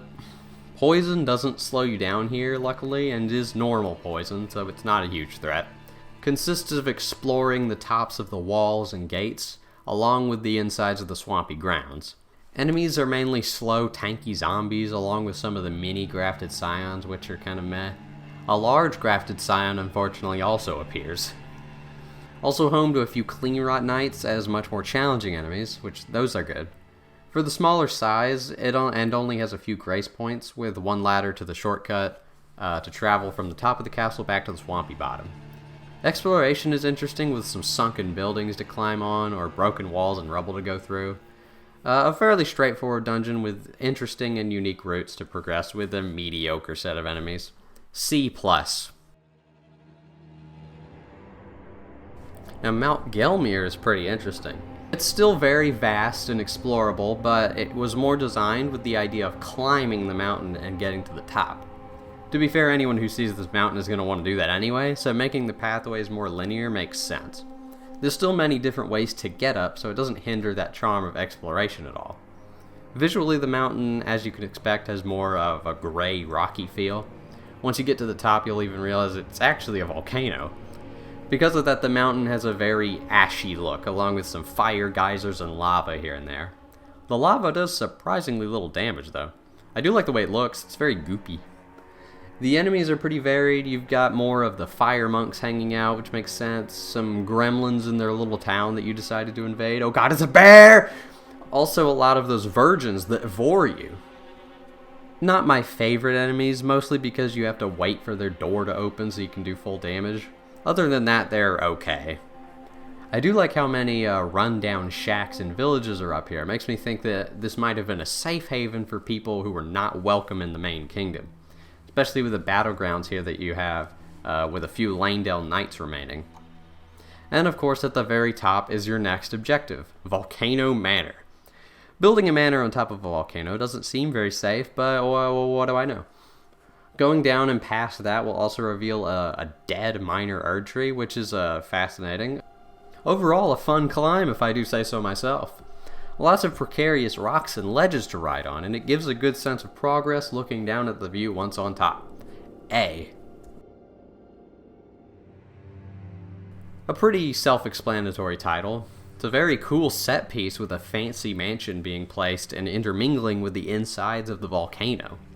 The magical and unnatural color of the fire inside the two buildings gives a very ominous setting while still fitting with the volcano theme. The initial manor seems normal outside of the ominous vibe and requires a bit of investigating with dialogue from other characters to find that there is a hidden path in one of the rooms, leading to the inside of the volcano.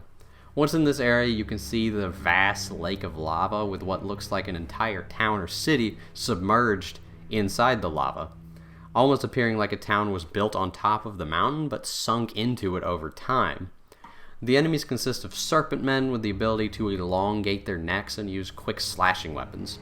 My only complaint is when they do stretch out their neck, the lock-on point moves with their neck instead of focusing on the main body. You can also see the Iron Virgins, which can be annoying if you get bad RNG on their grab since it's the only real counter window.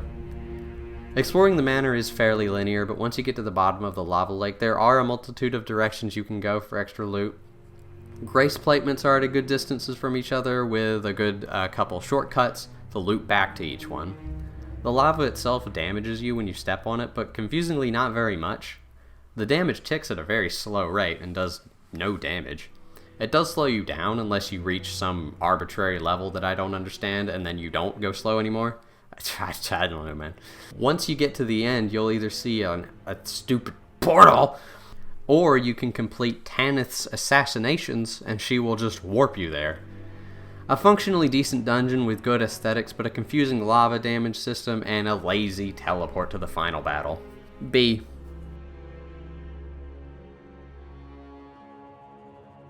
After exiting the initial room, you will be situated on the edge of the tall outer wall, looking down on the gorgeous Golden City.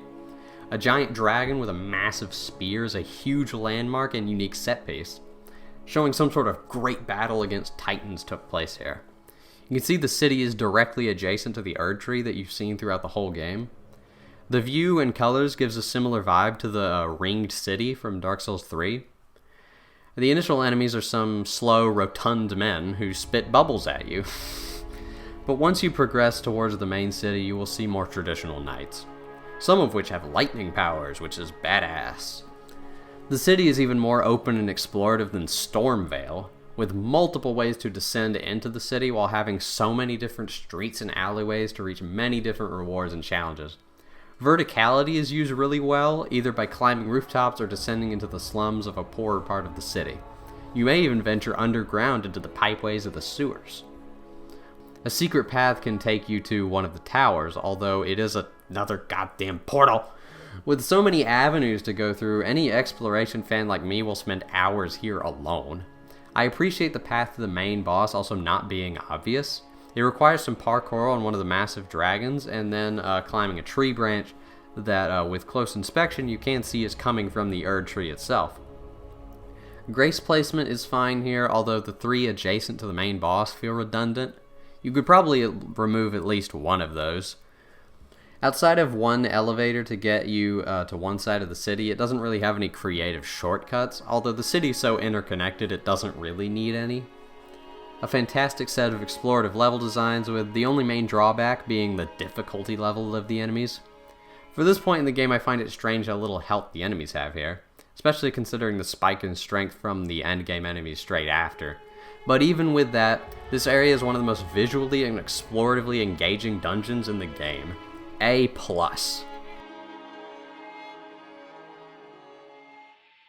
Oh baby, it's even stinkier in here. Visually, it's a sewer. I don't know what else you want me to say, dude. Enemies consist of some of these annoying little gargoyles and some okay fat asses.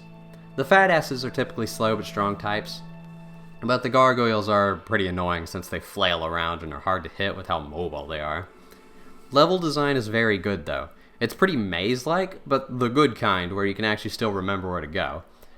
And you'll go through pipes on top of pipes and over a lot of shit, but it's still got FromSoft's typical memorable level design, so everything is just distinct enough to recognize. It is still a maze though, with a lot of interconnecting paths and dead ends. I do appreciate how the area loops back around with shortcuts to the main grace, instead of clogging the area with more grace points. I do also find it interesting that there is another dungeon inside the dungeon. Getting to it is kind of a pain with the sewer lobsters, but a cool place to hide it, and it's probably one of my favorite of the generic dungeons. Going down the sewers more is also another way to get to Deeproot if you didn't defeat Radahn, or if you don't want to go through Nokron, which is pretty nice. A solid legacy dungeon, especially since it's a maze. Once you get past Langdell and exit the other side, you'll enter the Forbidden Lands. Not gonna lie, there's not much going on here. It's a straight path with a few goblins you can run past, a gargoyle that you want to run past, and then you're at the lift to the mountains. Once at the lift, you'll see a bright, snowy landscape very high in the sky. These floating ghost trees are a very cool addition as well. From here, it's still a pretty linear path with some ruins and a dungeon off to the side. The bridge is very high up and gives a great view of the rest of the mountain and shows how high up you are. Now so far there's not been a lot going on, but this has mainly been the pathway to the mountaintops. But once you're at the top it doesn't get much better. Unfortunately the area is just really empty. The first part has some small castles, a tower, and a few bosses, but that's about it. The second half barely has anything other than some giants and a singular church before the main boss. It's pretty obvious that this is the point in development where they either ran out of budget or time. It's not surprising given how big the rest of the open world is, but it's still disappointing. The enemy selection isn't great either. There's giants, which I mean that's obvious. But however, there's not really a whole lot else either. This old hero mini-boss, which I'll talk about later in the boss part, is in the ruins, which that's kind of weird, but okay. The fire monks show up again. There's a couple of those dogs from Caelid? What the hell are they doing here? It feels like such a mishmash of enemies because they probably didn't have time to make new ones. The consecrated snowfields below isn't much better either. It's also got way too much empty space, and any other enemies or landmarks are just mediocre or blatantly reused. I'm sorry, but there's not much more I can say other than there's just not enough here. The mountaintop of the giants gets a D. The way I think of this place is the same as how I think of Castle Morn. It's too small and basic to be that interesting. I hate that that's the case too, because this castle has a unique knight type that never gets used again for some reason. They can teleport towards you and have long spinning combos that are really difficult but satisfying to avoid. Other than that though, there's not really enough here for me to comment on. C. Okay, so this place is very small, so I'll be brief. It takes place in the same cave that Cypher River was in. You can even see it from here. It looks pretty similar as well, except there's the obvious blood theme, since the Lord of Blood is here. Enemies are okay, these alien dudes are fine, except for the ones that cartwheel onto you, doing 50 layers of damage for some reason. Inside the temple are some of the blood monks with rapiers, I'll also get to them in the boss section, and a bunch of mindless zombies that don't really do anything. A very mediocre area all around, but what I want to touch on is how you get here. The only two ways in are through teleportation, which is already pretty lame, but okay, how do you do this? Well, the most common option is in the snowfields. There is a random ass portal in the middle of nowhere. Or you do this insultingly simple quest for this guy, and you can get here before even finishing Liurnia. This is a late game area. Why can you access it this easily at the beginning of the game? No matter what, getting here is either really unbalanced or lazy, and it gets massive deductions for that. I don't think it deserves an outright F, since it's not actively terrible to play through or anything, but I hate the teleporting enough to give it a D-. The Halleck tree, as you can guess, is a big tree. But how did you get to this tree in the middle of the ocean, though? Portals! Starting on the branches this far out, for one, gives some precarious areas to fight on, which is great, because I love danger. But also, you get a great view of all of the suspended buildings and the whole town that's suspended on the main part of the tree, giving you a good idea of what's coming up. This section has many branching paths. That's so funny! But each does usually end up with a dead end. The tree itself has some of the fungi from Caelid, which is an obvious connection, but what's interesting is the tree doesn't look nearly as rotted as the tree from Caelid or even Deeproot. It's almost as if the tree is adapted to the rot and therefore doesn't look like it's on the brink of death. That may be incorrect, but it's just kind of the vibe I get. After fighting through some ants and those weird bubble guys from Lanedale, you make it to the suspended town. This game likes putting cities and towns dangerously high above the ground, doesn't it? Once you're in the town, you may start to realize every enemy is reused. It's not as bad as the mountaintops, since the enemy selection here is fine. Well, except for the mindless zombies that don't do anything, and those stupid crystalians. I'll talk about them in the boss section. You've got some mini-bosses turned enemies and such, but it is a bit disappointing to see no new enemies at all. Just a few would have been all it needed. Climbing around the town is fun, and the architecture is almost church-like, which is neat. However, there aren't many branching paths at this point, making the experience get pretty stale. Take a few steps down and you'll reach the city of Elfale. Is it Elfale? Affale? However you pronounce it. It resembles Lanedale in a lot of ways, including the name, actually. I'm just now noticing that. I mainly mean visually, though, in both color scheme and architecture, except, of course, rot. It is a lot smaller, at least the area you can explore, and I do believe the Halleck tree in the lore was a failed attempt to recreate the Erd tree, so it makes sense a similar city would be built beneath it. This part does have more unique ways of getting to the end. Most of the alternate paths are vertical, which that's cool, but there isn't really a whole lot of variety.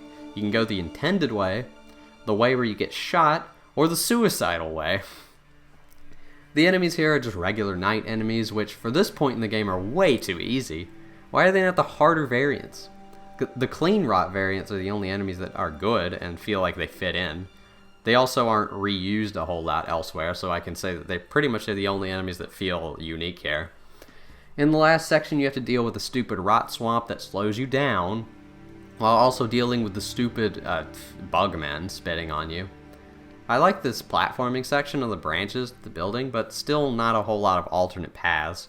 The only major side path is down here, going outside of this garden area. One side is full of the more difficult knights, and the other is the stupid bugmen. The Halleck tree is such a mixed bag. It has great set pieces and visual design, just like every other area, but the actual level and enemy design is really lacking. I can assume this was made alongside the mountaintop of the giants, considering the lack of unique enemies. D. Probably the most visually stunning area in this whole game, Farum Azula. How do you get here? Nobody knows. Anyway, the whole dungeon is basically a load of Colosseum's temple and general debris floating around a massive central tornado. You can see dragons flying in the background along with the red lightning strikes from the sky. This place looks almost frozen in time with the way certain broken parts and debris hang in midair. The place is very disconnected from the main world, with only the Erd tree being visible from this far away. I do wish there was an explanation on how you got here. I'm sure there's some stupid lore reason, but as a player, I just want to know how I physically got here. Especially since most of the game consists of traveling through the massive open world. As long as you don't use the stupid portals, of course. The enemies are good with the Beasts of Fair Missoula. They have a few different variants and have slow wind-ups to throw you off, along with some lightning magic at distance. Plenty of skeletons may show up, which is fair. A bunch of floating sentient bones fits the aesthetic. Platforming on top of the floating rocks is really fun and looks very scary since you can't see the bottom. There's actually a lot of hidden paths through the different parkour paths, which I do like. There are a little too many grace points again, but there are still a good few points where you get some room in between. I will say I do find the grace placement before the Godskin Duo boss really strange. There is one that is relatively close, and down the stairs you get to the boss, but there is another path that has a different entrance to the boss, and that one has a grace right next to it. It's clear that you're supposed to use the one with the grace right next to it, but you can't get there from that other grace that's farther away. Why not make a way to get there from that first grace so people don't get confused and take the long way to the boss? Furthermore, why are there multiple entrances to the boss in the first place? Kind of a nitpick, but still. Outside of some annoying birds, I can't really say much else is bad. The birds aren't even as bad anyway, since at this point in the game you most likely have some way to deal with them easier because of all the gear you've acquired. Exploring the many pathways is fun, finding the secrets is fun. There's only a couple pathways that lead to the end, so the side paths are more optional, but that's still not too bad since they're a lot more engaging. And Fair Missoula looks badass as hell. A great dungeon to end the game on. A+. I'm just really good at Malenia, guys. I've never died or even once. Waterfell's a bitch move. The quests in Souls games have never been a focal point that drives the experience by any means. They're more of a bonus if you want to go through the extra effort to get some unique items and things. A lot of quests simply require meeting the NPCs in specific spots and then usually doing something like beat a boss. Now in any other Souls game this is fine, since you will just naturally run into the NPCs on your path as long as you're paying attention. But in this expansive open world, I can't find them. They're always just standing in the middle of nowhere, and they usually don't stand out among the rest of the scenery. Plus, their quests most of the time are very convoluted with no clear direction on where to go next. Again, for Dark Souls, this didn't matter because they would always move forward in the game and the pathway was linear. All I need is some dialogue to just tell me where they're going next, brother. Along with this, multiple endings are back with the associated quests that are required to access them. There are 3 main endings, but the default ending has a few variations. There is obviously the standard ending, which has no requirements. An ending with Fia is obtained by doing some back and forth at the round table, and then you simply have to defeat the Lich Dragon Fortissax boss. An ending with Brother Corrin, which is another goose chase with little direction given. And who could forget the Dung Eater? His quest is also extremely convoluted and requires you to run back and forth through the sewers for an eternity. Now for the more majorly different endings, Ranni's is probably the most enjoyable quest in the game, since it leads you through many unique areas in order to complete it, along with being fairly clear on where you have to go and what you have to do. Last one is the Frenzy Flame, which for how intense the ending is, the quest is surprisingly lackluster, with you simply having to meet Hyeda in a few locations, get to the bottom of the sewer, get naked in front of a sentient hand, and then replace your maiden. The ending quests are a little better than the rest, but I'd say Ranni's is the only one that actually stands out. Hers has a full line of bosses and dungeons to go through, and again, the dialogue in between makes it very clear what to do next, along with some map markers to guide you. Hyeda's is just really boring. Meet her in like 4 spots, then go to the sewer, that's it. World ended. Same with Fia's, although at least that one is only a variation of an ending, so it being simpler makes more sense there. And then Corrin's has all of the problems I mentioned before. These quests are very disappointing, but again, are not a major part of the game and doesn't really interfere with it much, so I'm just going to give it a C-. And I don't fall for bitch moves. Bitch moves don't work on me, you hear me? Okay, it's time for the bosses, the main attraction that you've all been wanting to see. And don't you worry, I'm going to be ranking every single boss in this game. If it has a boss health bar at the bottom of the screen, then I am ranking it.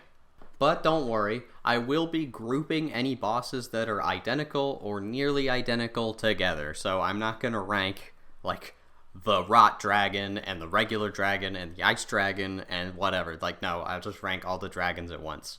Just to keep it concise and not make this video 40 hours long. Because it already is going to be 40 hours long. But without further ado, let's get started with... Now this is a boss that separates the alphas from the betas. This is the first proper boss encounter in the game, and he is very overqualified for the position. Mr. Tree Hat here is meant to show the player what is yet to come with an extremely high health pool and damage for the early game. He also is here to teach you that any overworld bosses can just be completely ignored if you want. He rides his horse, giving him good mobility, but always stops and leaves opening after most attacks. His attacks mainly consist of slow telegraphed swings with his large halberd, shield bashes, and a couple jump attacks from the horse itself. The one he uses can depend on your positioning, so if you're far away, he will do a running swipe, if you're on his left, he may do a shield bash, etc. Generally, all of these are solid moves with ample build-up and predictable combos. One thing that he also will teach you is that spamming ranged abilities from afar generally won't work. If you choose to fire anything at him while he is idle, he will reflect it with his shield, teaching you to only punish during proper recovery windows, even with magic. I'd say his more glaring issues are that some of his jump attacks and shield bashes have questionable hitboxes. Plus, due to his combined mobility and size, it is easy for when you to attack. You'll end up so close to him that you can't see what he's doing.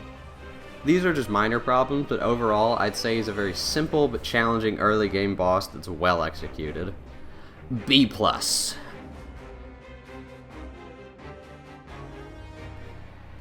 They say he's a watchdog, but doesn't he look more like a cat? He looks like one of those Egyptian cats you see in the hieroglyphics.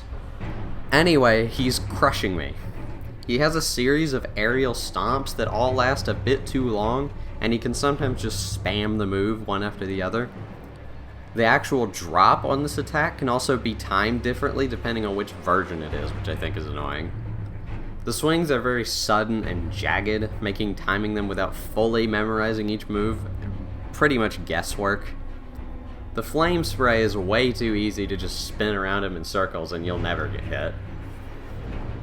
The magic version of him just shoots an array of very slow projectiles, and the lightning one shoots a slow charged lightning ball, which is probably the most interesting, but it's still not very interesting.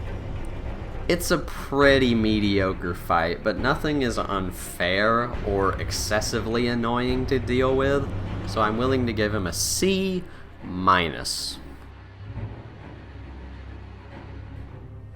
He's just a basic enemy with pretty simple swinging combos. Their head slams onto the ground are pretty funny, because there's no telling how much brain damage they have. But he's immune to headshots, making range less viable, which that's fine.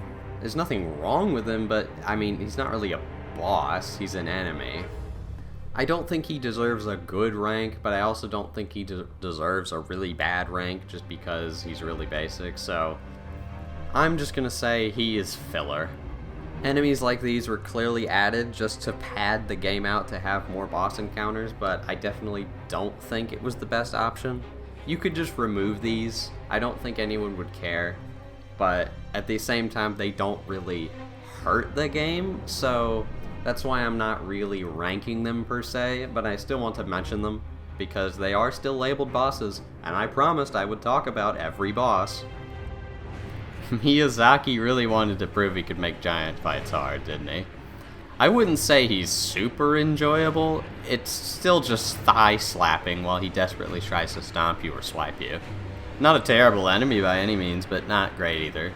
No matter the case, this guy is not a boss, he's a field enemy. Filler. Now this fight always just ends in 2 seconds. Either he instantaneously kills you, or you kill him. There's no in between.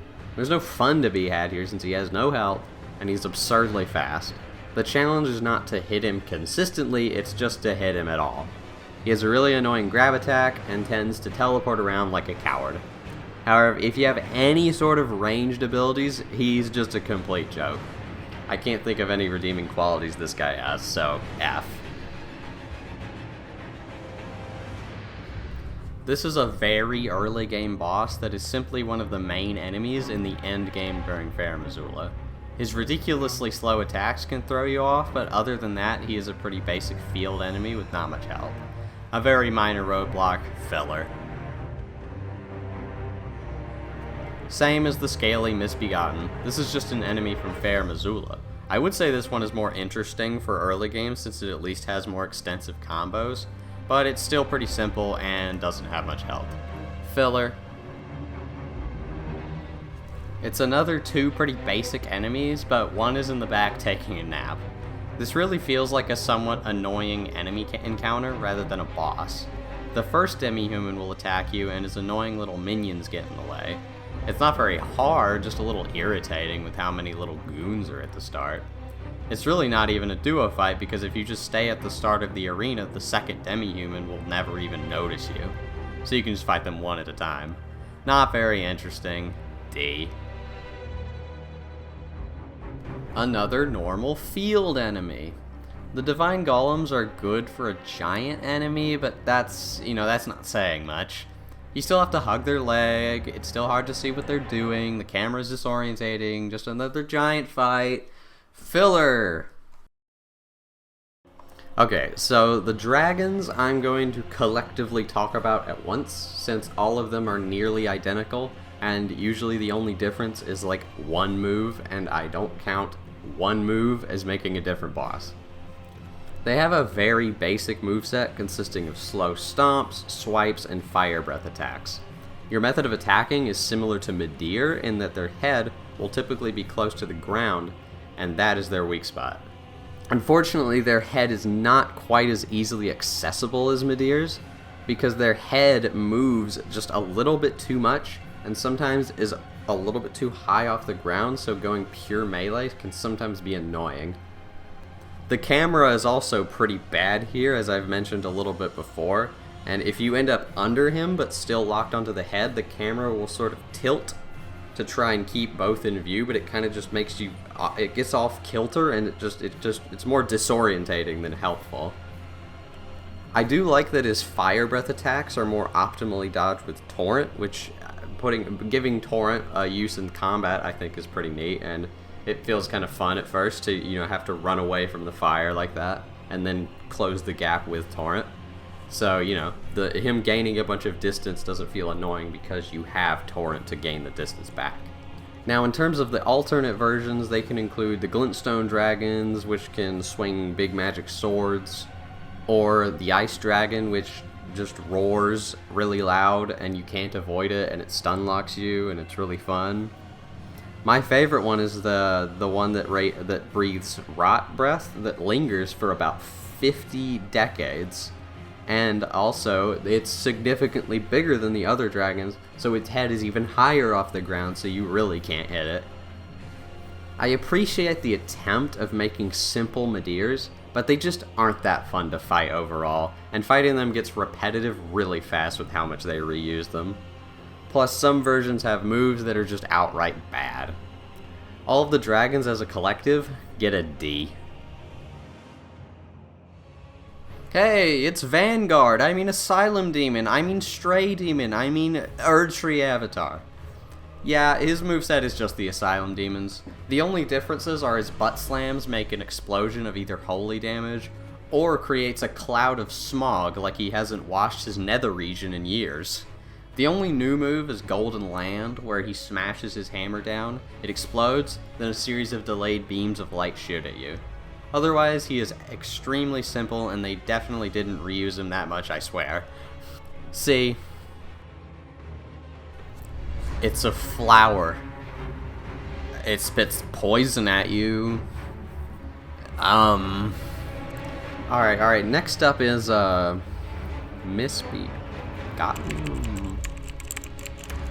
Okay, next up is Mr. Badly Conceived. Not an accurate title if you ask me, I think he was conceived pretty decently. All of his sword combos feel pretty unique, with clear tells combined with fast and slow swings to keep you on your toes. I will say his jump attacks for sure have too much tracking. I think if I'm on the other side of the room from him, he shouldn't be able to just missile home in on me just by jumping. I do like his charge gap closer though, since he will delay the sword till after he reaches you. It's a pretty basic fight, and due to a lack of combo variety and no second phase, I can't really give him too high, but he's still pretty fun to fight when you do get to fight him, so I can give him a B. The normal bears are surprisingly weak, but this dude is actually jacked. I think the problem here is that this moveset was made for the smaller bears, and all they did was scale it up. It's really hard to get around him with his wide turning circle, plus he is excessively aggressive. The attacks themselves are nothing to note, I just think he's too big. Also that grab hitbox. But at the end of the day, it is just a big bear. Filler.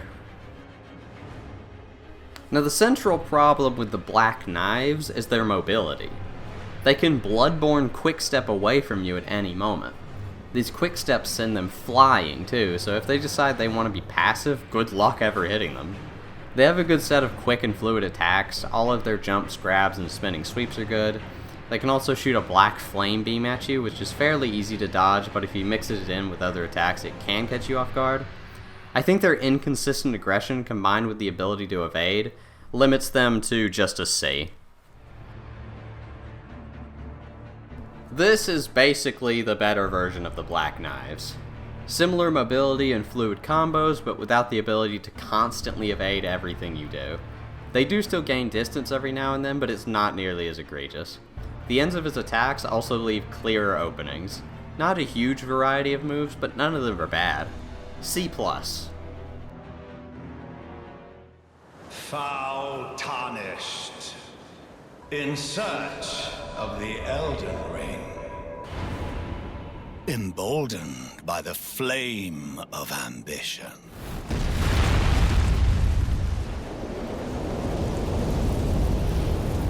Someone must extinguish thy flame. Let it be Margit the Fell.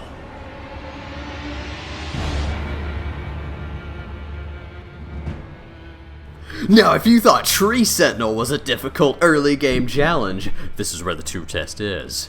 If you choose to go to Margit as early as possible, you will most likely get your ass eaten out like I did yesterday. I mean, what? You see, he has an evolution of what I like to call custom combos, which means that at the end of one swing, he has multiple options to follow up with, making his moveset inherently less predictable, but still with limited options per swing that can give you enough prediction to be able to react to what he's doing. I think Margit is a brilliant introduction to this system, as most of his moves are extremely slow and obvious to give new players some time to think, while any fast dagger swings that he can do are very low damaging. The key is learning what possibilities that Margit can choose after each attack, and which attacks have no follow-up options at all. Some attack windups are even so long that you can use them as attack windows. All of this still does require a lot of learning, and it makes it very hard for a newcomer. And similarly to Tree Sentinel, his moves can be based on your positioning and actions as well. While this can seem punishing and unfair, really it can make him more predictable. For example, if you're behind him, he's more likely to do one of his tail swipes, or at a distance he's more likely to do either a jump charge attack or throw daggers at you. Halfway through Marge's health bar, he will manifest a giant hammer and add this to his moveset. This enables him to do more slower and harder hitting attacks that can be more precise to roll through. And the hammer is now added on to his existing moveset, allowing for more variations of his combos. He also adds in a long sword that he can use for a couple of combos, which are admittedly my least favorite part of his kit. His 4-swing spin can be dodged up close by hugging his left side, but isn't the most obvious thing to do, and any other option is going to get you a hit by at least one swing. But his second longsword combo is the most unfair, as the final stab in the combo comes down too quickly after the second swing. I'm sure there's a more optimal way to dodge this, but it is not clear to me what you're supposed to do, and the only way I can avoid it fully is to either get hit by one of the swings, or to just be so far away that I can dodge out of the way completely. This is pretty much the only major gripes I have with this fight though. That and some of his dagger swings that can come after combos come a bit too fast for you to react, and can come after a bit too many combos, so it's hard to predict. I do like getting hammered though. At the end of the day, this fight is a nearly perfect teaching tool to wall players off in the harder portions of the game, and I can say that he is one of the best bosses here. His well-telegraphed and engaging custom moveset with just a few iffy moves allows me to give him a good ol' A.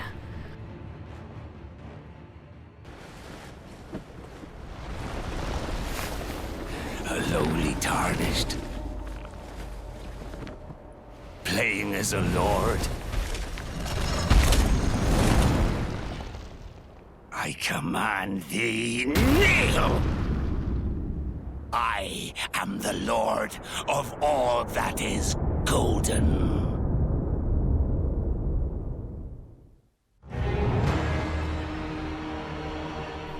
Good old Grafty boy here is the perfect example of slow but strong. His moves are slow, but that doesn't make them easy to dodge. Similarly to some of Margit's moves, if you're trigger happy during his windups, he will roll catch you. And you'll notice the similarity here of making attacks so slow to a point that'll throw off both new and old players into what the timing is. Not to say that he doesn't have some quickies. Godrick can do a quick tornado around him that does a low amount of damage and can follow up into a different attack depending on your positioning.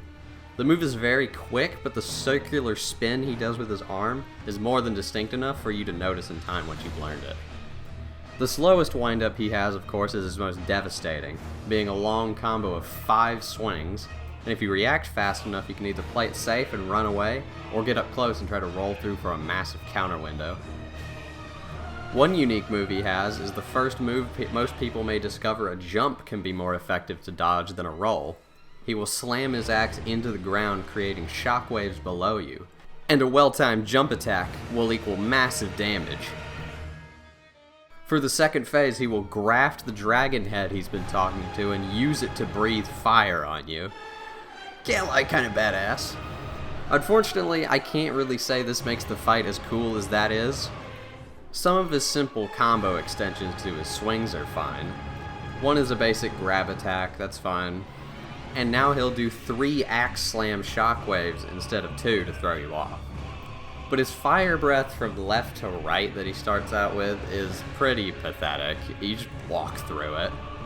And the actual dragon head doesn't even hurt you, so you can literally just crawl under him. If he sends a fireball into the air, the chances of them landing on you are very slim, especially if you are far away and doesn't require much effort. And his straight ahead fire breath is just really annoying. If you're at medium distance or more in front of him, the only solution is to run away until he stops, which is boring. And if you're close, then you can just circle to his back and wait, which is also lame, and his tracking is way too strong, so if you're not right next to him and you turn, he will just turn and hit you, and the damage will double up because you'll fall over, get back up, get hit, fall over, and then get back up again, doing double damage. This doesn't ruin the fight by any means, and it's still a fun challenge to end off Stormveil. And the second phase is the only part that is a letdown. He's getting a B+. Okay, now for the actually best mini-boss in the game. Slow sword swings combos, of course, we're used to those. A gap-closing stab that doubles in keeping you from healing out in the open. He can stomp the ground, which can create a small shockwave. The stomp may also be followed up with a spinning sweep with a long counter window if you can dodge it. Sometimes he holds his shield up too much, but you can bait him into doing the shield bash and countering that if he gets too defensive. For the second phase, he will sprout wings and gain a flying charge attack. Depending on which version of the knight you're fighting, he may add one of a few different moves. For example, the tail will give him a quick tail swipe at the end of every combo, and then a big double tail swing with massive reach. The Fire Breath version will add a constant Fire Breath attack that can be strafed around, and a jump backwards into a swift ground wave that you can actually jump over yourself. Certain versions of the knight may also have a spinning sword slam AoE attack, and I think the only disappointing thing is that the second phase only ever adds 3 moves at most, but considering he's meant to be a mini-boss, it's not a huge issue. B+. This is just a Crucible Knight, except there is a snail that summons him. It's really stupid because you don't even have to fight the Crucible Knight. If you want, you can just go straight for the snail. And the snail has no health, so he'll just die as soon as you find him. Plus, there are plenty of normal Crucible Knight encounters in the game, so this one just feels pointless. D. But how about the thrusting variety? While the rhythm and flow of this fight is pretty much identical, the moves are different. You'd think with a spear she'd try stabbing you more, but she actually typically still swings it horizontally most of the time. I find this version feels slower, but with longer reach.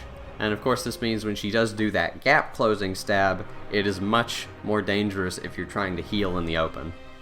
During the second phase, she will also do the flying maneuver similar to the sword version, but instead of flying past you, she will slam directly on top of you, creating an explosion. She will gain a surprisingly quick grab attack and a ranged beam to shoot with her spear. The grab is a bit fast for the kind of attack it is, but the hitbox is more generous than most grabs and still has a decent recovery time, so it's not too bad. It's an alternate version of the Crucible Knight with pretty much the same level of quality in my opinion. It also gets a B+. I hate this shiny bitch so much. All he does is spam the same attack over and over and over again because he's too stupid to do anything else. The spear one in particular makes me want to kill myself. He just does this forever. He doesn't even have any health. You just have to break his poise, which depending on your weapon either takes 2 hits or it takes 5 hours. And there's nothing else to say. F.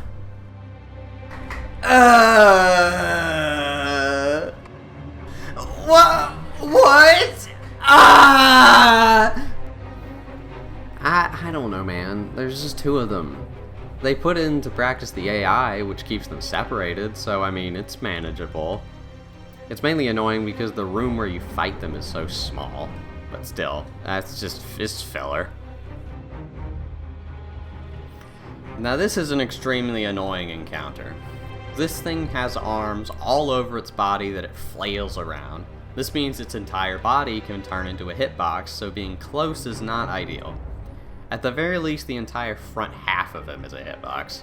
However, he is so hyper-mobile that you cannot get away from him, and the general strategy is to just hard strafe him and hope he doesn't flail his back arms. The problem with this is he has so much tracking, if you are on his side, you have to sprint like Sonic the Hedgehog to keep him from turning and facing straight towards you instantly. And of course he can vomit Taco Bell on you to poison you. And I'm not counting the Grafted Scion as a different boss, he's identical, he just has swords. F. You know what? I like this enemy. I won't lie, I don't know where you fight him as a boss, but the wiki says there was one as a boss, so I'll trust it. He manages to be mobile without being too annoying since he pauses every now and then. Plus he's pretty aggressive, so staying close isn't hard. Hitboxes can be a little scuffed, but for a beast type enemy he's not terrible. His leaping attacks are fun, and he feels more like a boss than a lot of the other reused enemies made bosses. You could definitely argue he's still filler, but you know what? I'm feeling generous. C. Another difficult field enemy. I would say his aggression is teetering on unreasonable. He is relentless, and he can close the gap with his long-reaching sword. With constant focus and aggression on your part, though, it is still doable. If you're not careful, he can also parry you while in a defensive stance. I want to call him filler, but I think if I gave the lion a spot, I have to give this guy a chance. He has just enough different moves for me to count it. That's C-. Look at this blob of... well, I couldn't tell you what that is, and that's part of the problem with this fight. He's so big, yet all of his attacks are him flailing his entire body. Trying to tell if he is just moving or attacking is extremely unclear, and he will also push you around while you're moving if you stay close, which can be very disorientating. Sometimes his entire body turns into a hitbox, other times it's just the very back of his body. The only attack with a clear indentation is his leaping grab, and that's just because he does a loud, obvious roar beforehand. Maybe if he roared before every attack it could be clearer. Once you've fought him enough, you can learn when it is safe to approach and when he's doing an attack versus just moving, but it's still very unreasonable to learn. His big fire explosion that summons random fire pillars out of the ground with no consistency or real warning is pretty annoying as well. Basically, the only saving grace is his extreme weakness to fire damage. F. Dragonkin Soldier is really dragging his nuts along the ground with me because he's way too big. This guy sits on his knees like he's begging for me to give him a good review, but he's not getting it. The fight consists of you running up to his thighs and smacking them like I did to your wife last night, but then he swings his freakishly lanky arms at you to either knock you away or push himself back. It's really annoying having to run back and forth, dodge his arms, and then hit his thighs, or sometimes his giant belt gets in the way, and then you die, or his torso gets in the way, and you die. I can't think of a single fun thing that happens when you're fighting this boss. It's just a test of patience, of running back and forth. And of course, he has a charge attack that sends him to the other side of the planet. And yes, I'm aware that one of the versions of the Dragonkin has the cool lightning magic in the second phase, and those attacks are admittedly better, but this still doesn't fix the issue of constantly running back and forth, and I don't like it. And plus, only one of them has the lightning move for some reason. Why don't all of them have the lightning moves? So it's stupid. I was gonna give him an F, but you know what? He gets an F+. Because admittedly the lightning attacks, they look pretty cool. But now, what if the magic and the fire cats joined forces? Not much. It requires a bit more patience, but that's about it. Their AIs don't sync up super well, but at the same time their attacks are so basic that even if they overlap, it doesn't really matter. I only lower the score because lazy execution, and it doesn't add anything that they're both here. D. I would definitely consider this fight more of a spectacle than a proper battle, but it is a good spectacle, and it has just enough mechanical depth to make you pay attention. There is a regular version and a regal version, but the only real difference is the regal version will heal at some point during the fight. So because of this, I'm not going to include them as two separate things, I'm just reviewing them both. Most of his attacks are pretty basic, but still engaging enough in combination with the visuals. He has stomps, headbutts, kicks, the kind of things you'd expect from this kind of animal. Once he heals, he does have some more interesting charge attacks signified by a bright blue glow. He can jump like Tauren, which is a cool little connection there, suggesting maybe there's the same type of creature or species. Him teleporting around is a little bit annoying, but he doesn't do it super often. And he may vomit Ghost Gatorade every now and then, but that's not a huge issue. The blue ghostly color scheme here, along with the beautiful music, is great. I love it.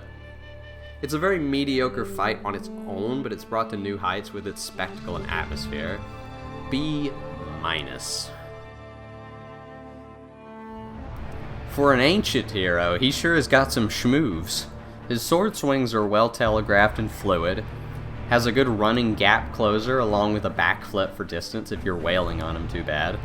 His quick AoE burst is too fast, but at least it doesn't do much damage. His breath is very cold, leaving a trail of ice on the ground. Not the most interesting attack, but it's not bad either. At half health, you will enchant his sword with ice. This grants him a much bigger and slower AoE, a sword thrust summoning ice spikes out of the ground, and a spin sweep backwards, followed up by a running thrust forward. A fairly basic fight with a small set of decent moves. C+.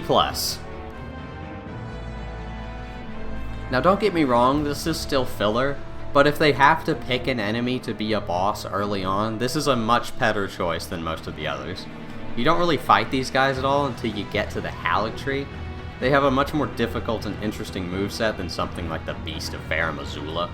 And the fact that you get to fight him in a poison swamp is a little rude, but it is just normal poison, so it takes at least a couple centuries before it kills you. I'm gonna give him the unique rank of good filler. Okay. Let me paint a picture for you. Imagine Tree Sentinel, but he runs around you, taunting you, while you wait for him to do one really interesting attack and hope he doesn't immediately run away again, so you might get one hit him. Tree Sentinel normally stops in the middle of moves or at certain points so that you get a chance to catch up with him and hit him. But Knight's Cavalry doesn't ever stop moving. He's just running circles around you until you get to attack him like once every 5 years. What I also love is that he only spawns at night. There is no indication that he spawns at night or where he spawns. Yeah, he's called the Knight's Cavalry, but you have to find him first to even know that. I played my entire first playthrough without ever finding a single one of these. It's just luck if you ever figure this out. This guy and the Deathbird are also the only utilization of the day and night cycle, period. Actually the most lazy and terribly implemented nighttime mechanic ever. Out of principle of the fact that he only spawns at night for no reason, and being just a really mediocre version of the Tree Sentinel, I'm giving him a D-. And only because there's one nighttime boss that's actually worse. Now the Deathbird here, he too only spawns at night, but at least the Knight's Cavalry has night in the name. You have to be a Scooby-Doo level detective to ever realize the bird only appears at night, especially since there is one singular version that does spawn during the day. And of course, he is also just a much worse fight. He'll peck you, give you frostbite with fire. How is the fire cold? Locking onto his head, which is his weak point, will give you a seizure. You just hang out in his crotch and you dodge the pecks as he desperately tries to burn you. Freeze you. Freeze? Burn? He's ugly, obnoxious, spastic, and I don't want to talk about it anymore. F. Look at this Sif wannabe looking ass. I would describe the Red Wolf of Radagon as Sif on crack cocaine. His moveset is very limited. The doggo can create glintstone swords that delay their fire, perfect for overlaying attacks. He has absurdly fast bite attacks with hitboxes that are just a bit too big, and his collision will also push you around even if you roll through it, which can mess up any positioning you were trying to do. His magic sword combos are fine and have some light modularity, but that's about it. Doggo's health is very low. He constantly jumps around, making it hard to hit him, which is more frustrating than an actual fun challenge. He's not the worst fight ever, but I would consider him mildly annoying at best. He is still a pretty doggo though, so I'm willing to give him a C. Send word far and wide of the last queen of Caria, Renalla of the full moon, and the majesty of the night she conjureth. As much as I love hitting children, this first phase feels very unnecessary. You simply hit the children that are glowing and throwing books at you because they don't know how to read, and once you do 3 of them, Renalla will fall down from her little cocoon, allowing you to attack. If you don't have enough damage to kill her within that stagger, then you have to do it again. She also does have an attack that she will charge up, but from my experience, it can never kill you outright, and it takes so long for her to do it that she will only get it off once every attempt anyway, so you can just ignore it. It's just kind of a tedium that you have to do every time you want to restart the fight. Of course, once the fight actually starts, this is a better example of a boss that has low HP but little attack windows. Most of the fight is you waiting for an opening to attack, but this feels more engaging than some, since the reason you can't attack is because of her rapid barrage of spells, and she doesn't just run away from you constantly. Like, she does, but it's not egregious. It's like short back steps. It's not her literally sprinting all over the place. And not every window that you may get from her attacks are obvious and can be a bit more of a risk-reward balance, and if you can get in there quick enough, you might be able to stagger her out of doing her next follow-up. Her attacks generally don't overlap, although I do know it is possible in rare circumstances, and that alone is probably worth mentioning, because that can be a little bit frustrating if 2 attacks come in at once and you can only dodge 1. I will say the Wayne attack I don't like is the moonball that she throws at you. She has to take forever to charge it, and she's not punishable during this because she's up in the air. And then once she charges it and shoots it at you, it's so slow that it won't hit you, because you just walk this to the side and then you dodge it. So it's just kind of a time waster and not an actual attack. Now halfway through this, she will start summoning help. And I personally kind of like this mechanic, and I think it's a good spin on the fact that you can summon spirits, so why can't the bosses? All of her summons more or less act as an attack of its own, since the spirits will disappear after a short while. I can't confirm this, but from my testing, it seems like they disappear faster if you take the risk of attacking them. Even if they do not die, if they have low health, they will seem to disappear faster.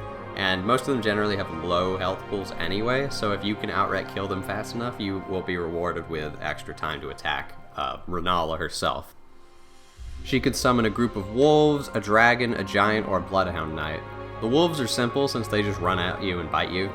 The dragon can be a little annoying since he will start breathing fire, at which you have to run away, and then he will charge at you, which it takes a while. It's a little bit of a time waster as well. The giant is the least threatening. He's way too slow to do anything. The bloodhound knight is the most interesting since he has the more interesting moveset, and he still has pretty low health, and he won't stay but for a few attacks, so that's one that you more have to watch out for. This battle is far from perfect, with a decent amount of time-wasting moves and an entire first phase that kind of doesn't need to be there. But the meat of the fight is still frantic and fun, so I'm still willing to give it a B-. It's just Capra Demon from Dark Souls 1, and the one in DS1 also felt like filler, so this fits. What? They don't have much health, and they're too easy to stagger. Just feels like 2 similar field enemies giving a slight health increase, and then you put them in the same room. They're functionally just the same enemies that you fight in the underground, but I mean, they're normally decent enemies, but you put 2 of them here, and they're just pathetic. It's not a boss, it's 2 enemies. It's filler. Oh hey, it's another Leonin badly conceived. But why is the Crucible Knight theme playing? Well, about halfway through Badly Conceived's health bar, a Crucible Knight will appear in the back of the arena. I'm not outright against combining 2 separate bosses into a gank fight as long as it makes the fight more interesting.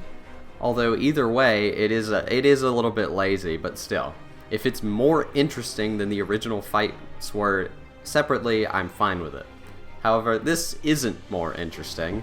With high enough damage output, you could probably just kill Badly Conceived before the knight even gets to you.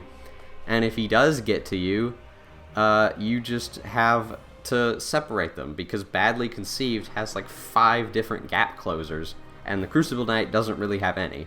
He has like 1, and he can only do it from a certain distance. He can't do it from like way far away until he's in his second phase, but he's not going to be in his second phase.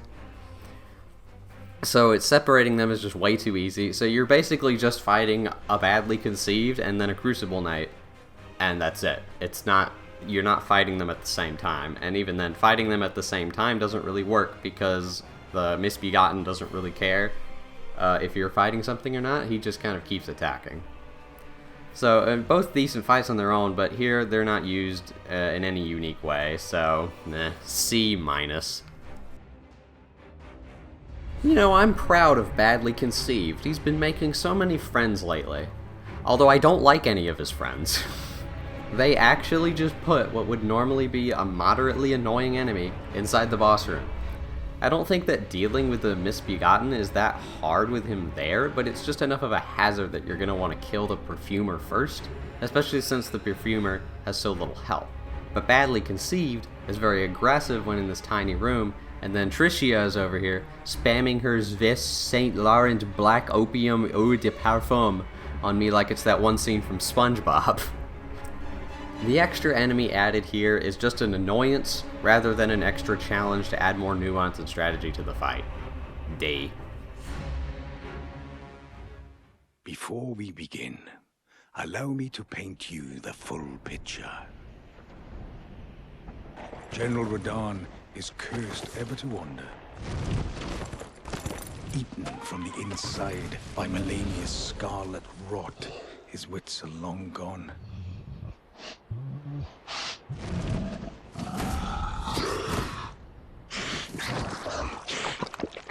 Now he gathers the corpses of former friends and foes alike, gorging on them like a dog.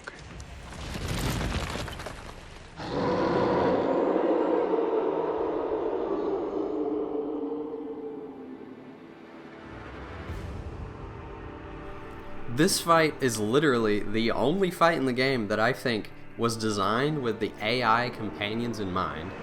Ironically, spirit summons in particular are still a bit unnecessary, unless you're really struggling because of the many summon signs scattered around the arena. And probably the only part of the fight I don't like is the start. You begin pretty far away from him as he shoots you, and you must approach him from the distance every time you retry.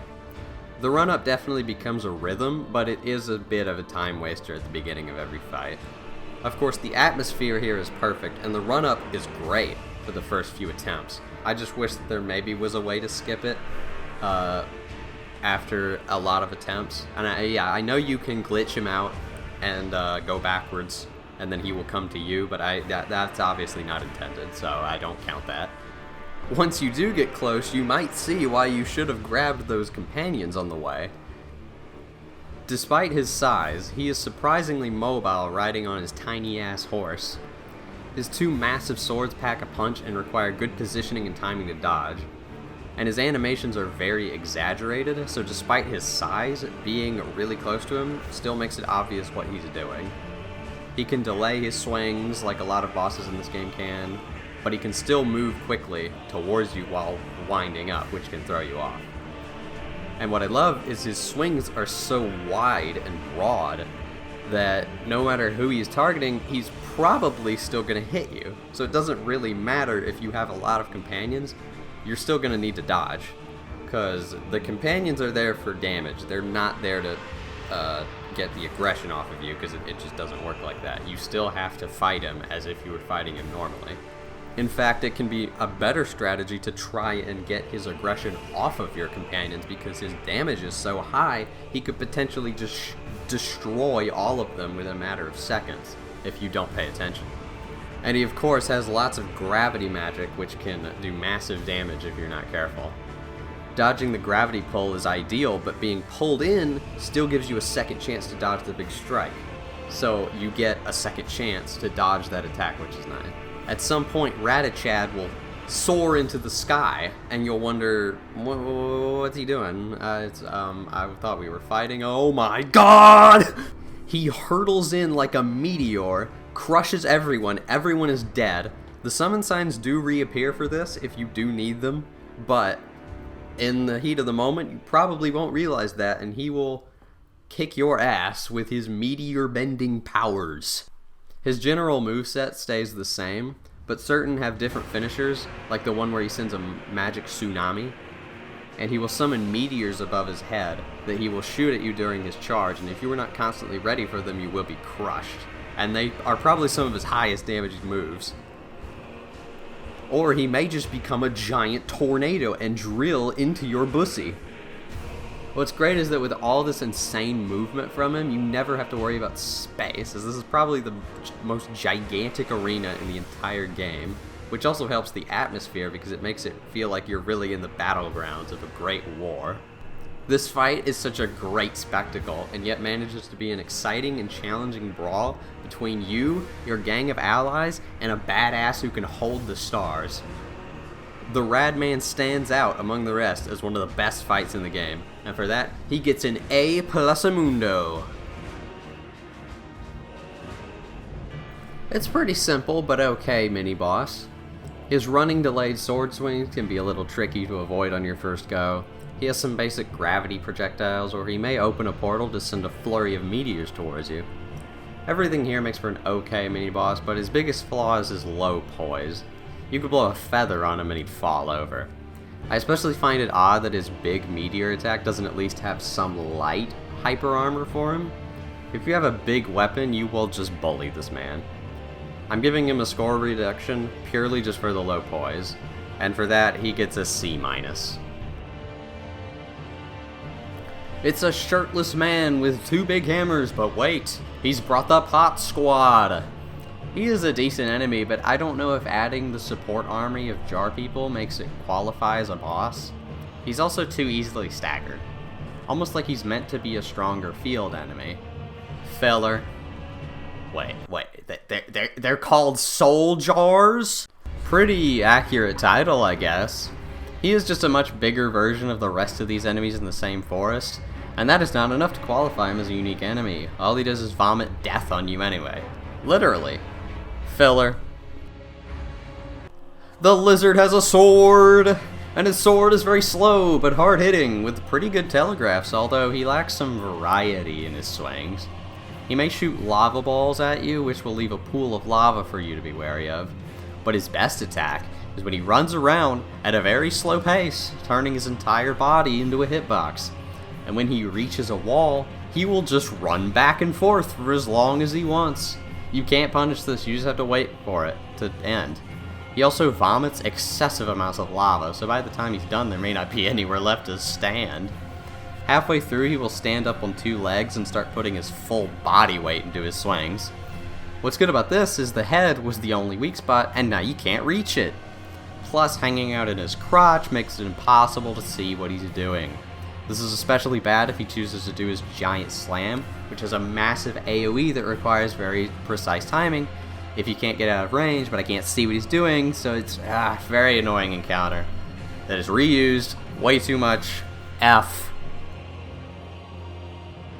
There is an obscenely high amount of these fights in the game. Not all are considered bosses, but they all are ass. I've personally never enjoyed PvP combat in these games. I think the moveset that the player has does not give enough time or telegraphed animations to reasonably react to, along with many other reasons. I'm not going to go into detail. But fighting another player with one of the worst AIs ever programmed is another level of stupid. This AI is worse than any other of the player AIs they've made for these games. Some are completely brain dead, while others will just auto-dodge everything. I'm not going to cover each one because in my opinion they're all the same. Defeating them doesn't feel like strategy, it is just finding a way to exploit their AI, because if you don't, then they are the most irritating and unfair enemies. There's no trigger in their AI that tells them to back off or at least take breaks between attacks. They can be relentless, and unlike a player in an actual PvP match, they have infinite magic and stamina. The laziest of any enemy in this entire game, all player NPCs get a collective F. Having to fight an identical copy of yourself is a really neat idea. The AI is only as hard as you make it. It could act like a literal child, or it could be the most overpowered enemy in the whole game. This fight really shows how the AI cannot equally handle all sets of equipment. Things like magic and consumables are automatically better because it has unlimited of them and can spam it. But a full melee build is completely pitiful for it unless you have a really stupid Ash of War or something.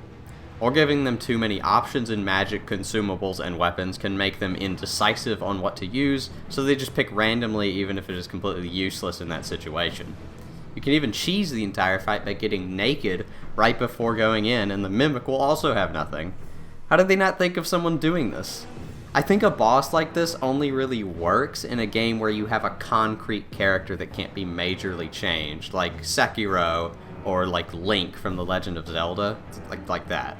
I only give this fight a pass because the idea was a fun concept, and you won't have any trouble with him because you can just choose how hard he is.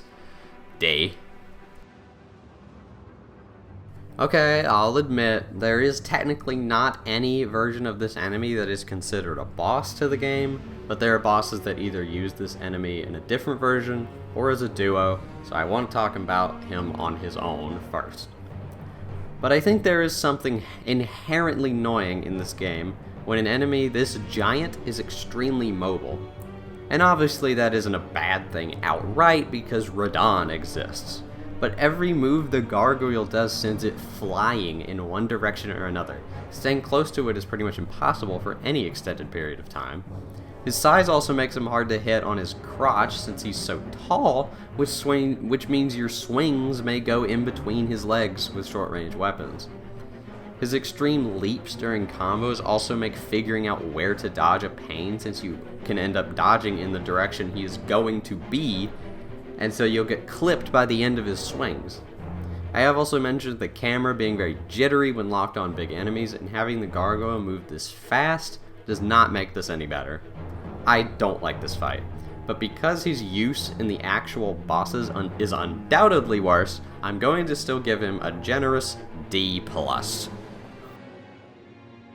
I've already said why I think the gargoyles on their own are already bad bosses, but adding another does not make them any better.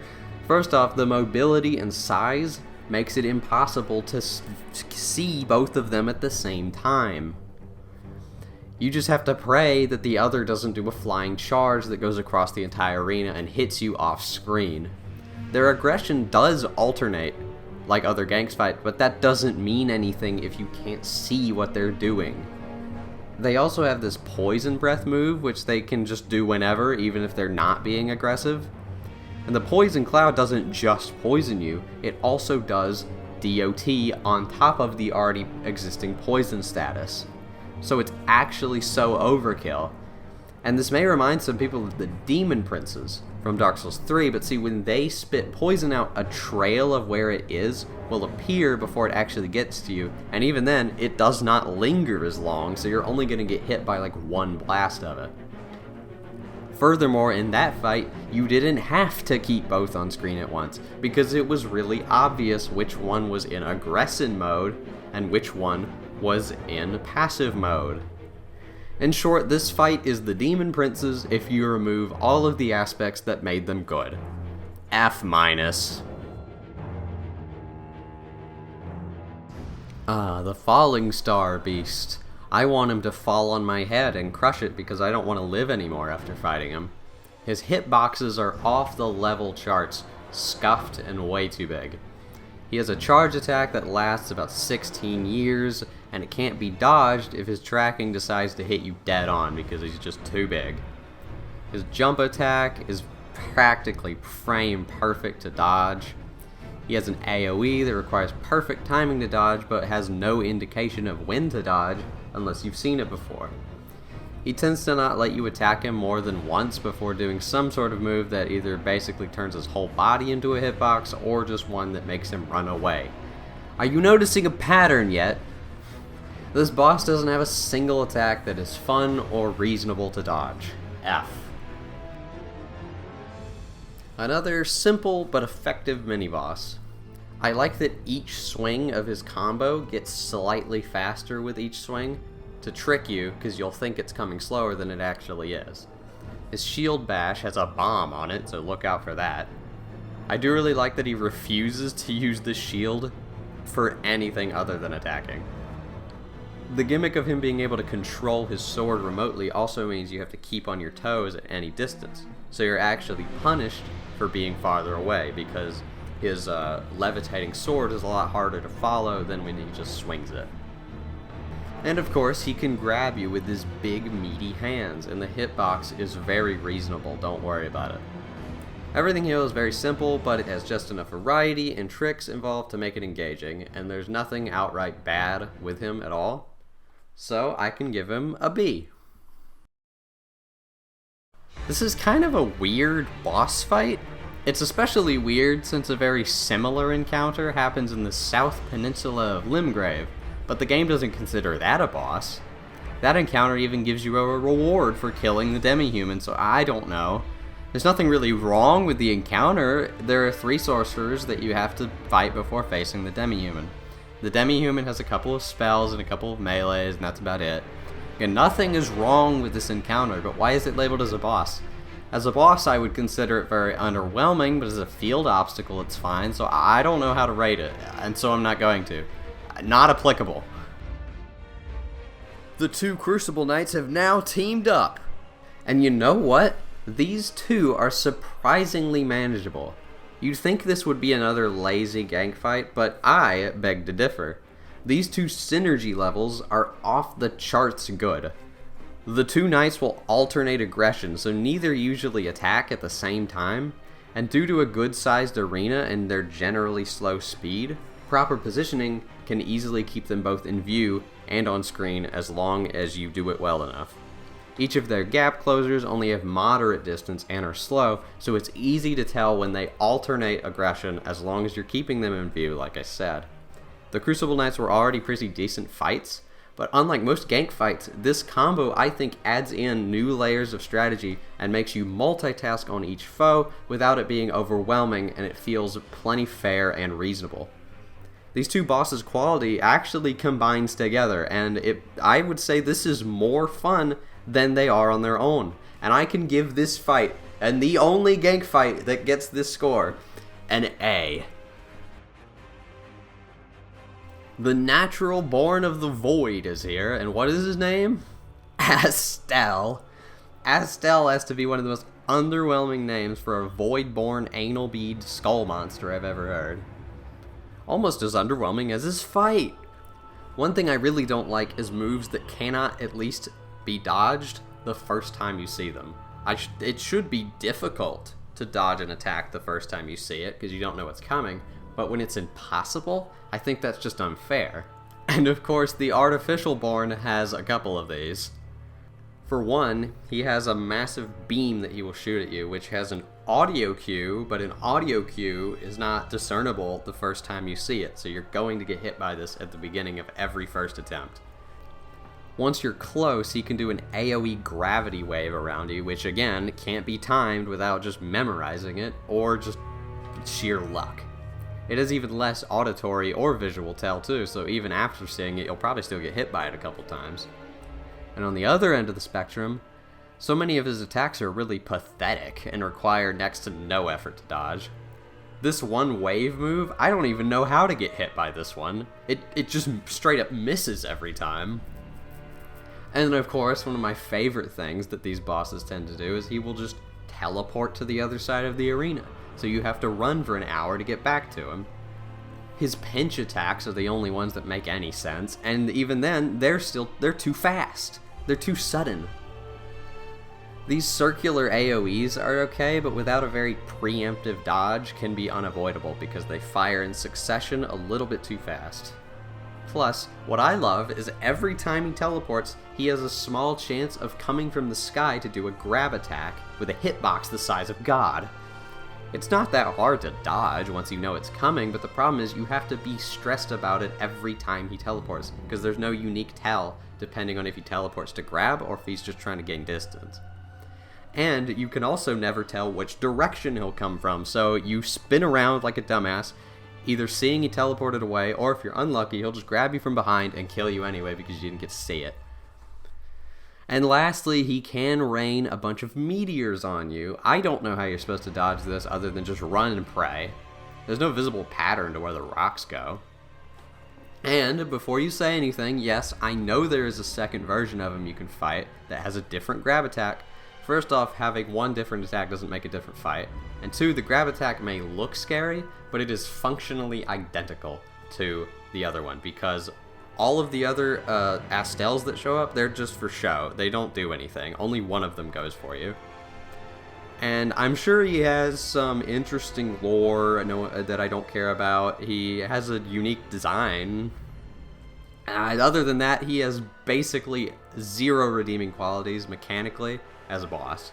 And if the boss isn't mechanically good, I don't give a shit what else it has. F. Bye!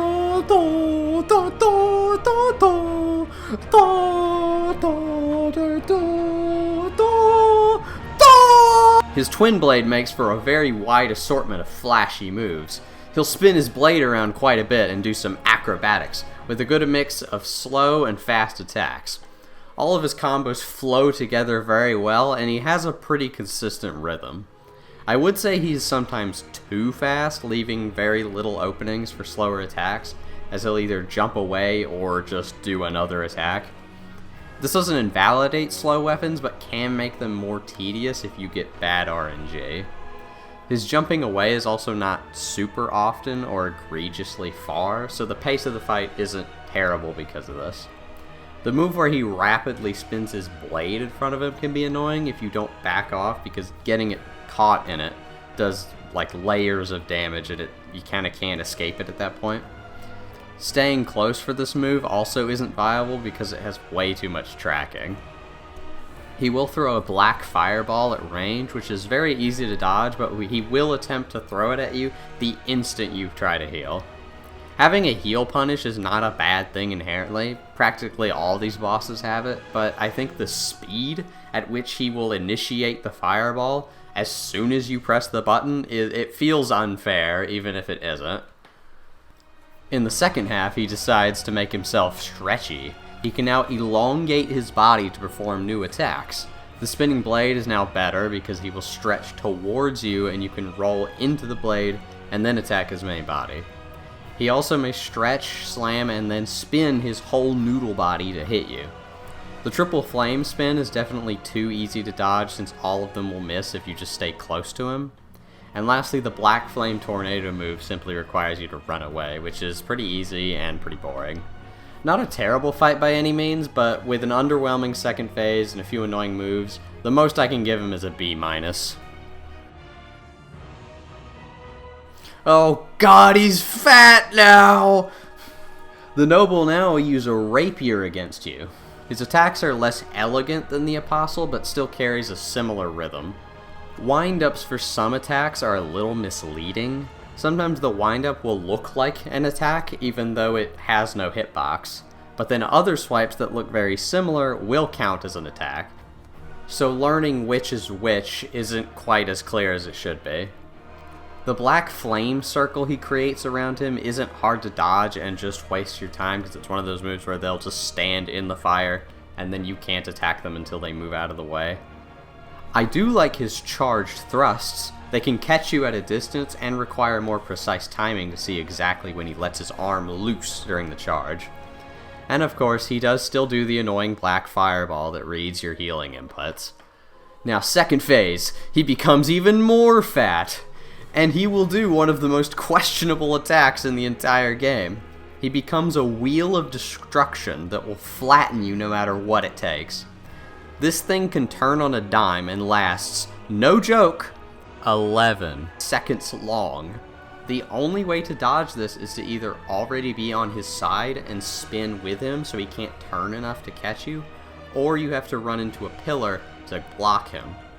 Unfortunately, neither strat is very effective in his initial arena. The pillars are just narrow enough that if he isn't dead center on the pillar, he will slide around it. But the arena also doesn't really give enough room for running circles around him unless you're already in a good spot.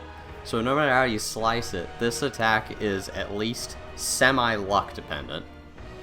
The cherry on top of the cake is that he won't even stop rolling if he hits you, meaning you will most likely die since you will get hit like 3 times in a row if you get hit at the beginning. The one other bad attack that is added is a nearly instantaneous belly bump. Luckily it doesn't do much damage, but it is pretty much unreactable. The other moves he gets in his second phase are fine, like the big slam or his rapid fire thrusts, but they feel irrelevant when compared to the catastrophe that is the fat ass rolling around. Without that attack, he would be okay. However, I refuse to let an unfair move like that slide. D.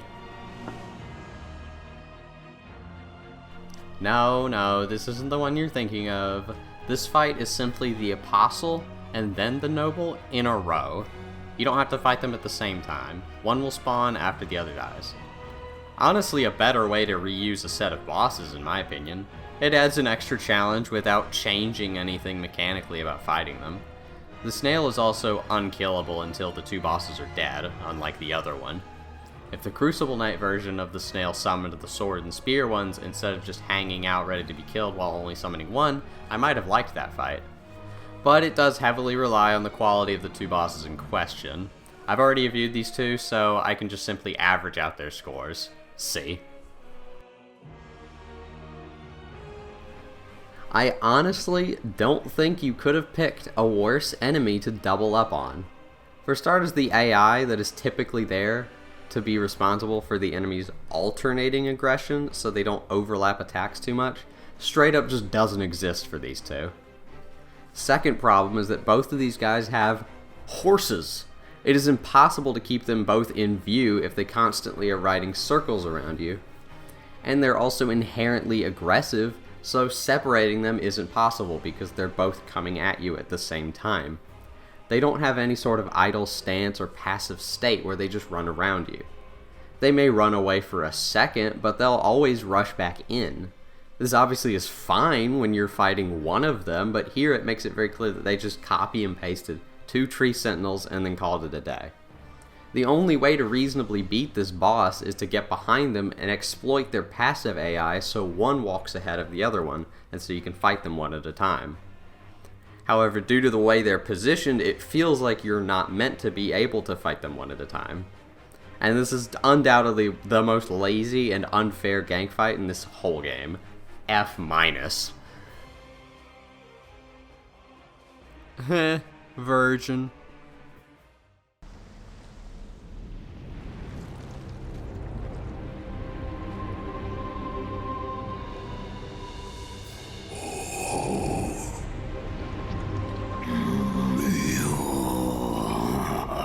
Join myself and King as family.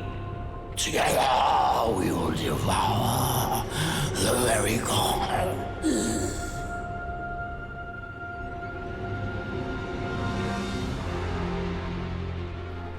Alright, babe, it's time for the gimmick fight!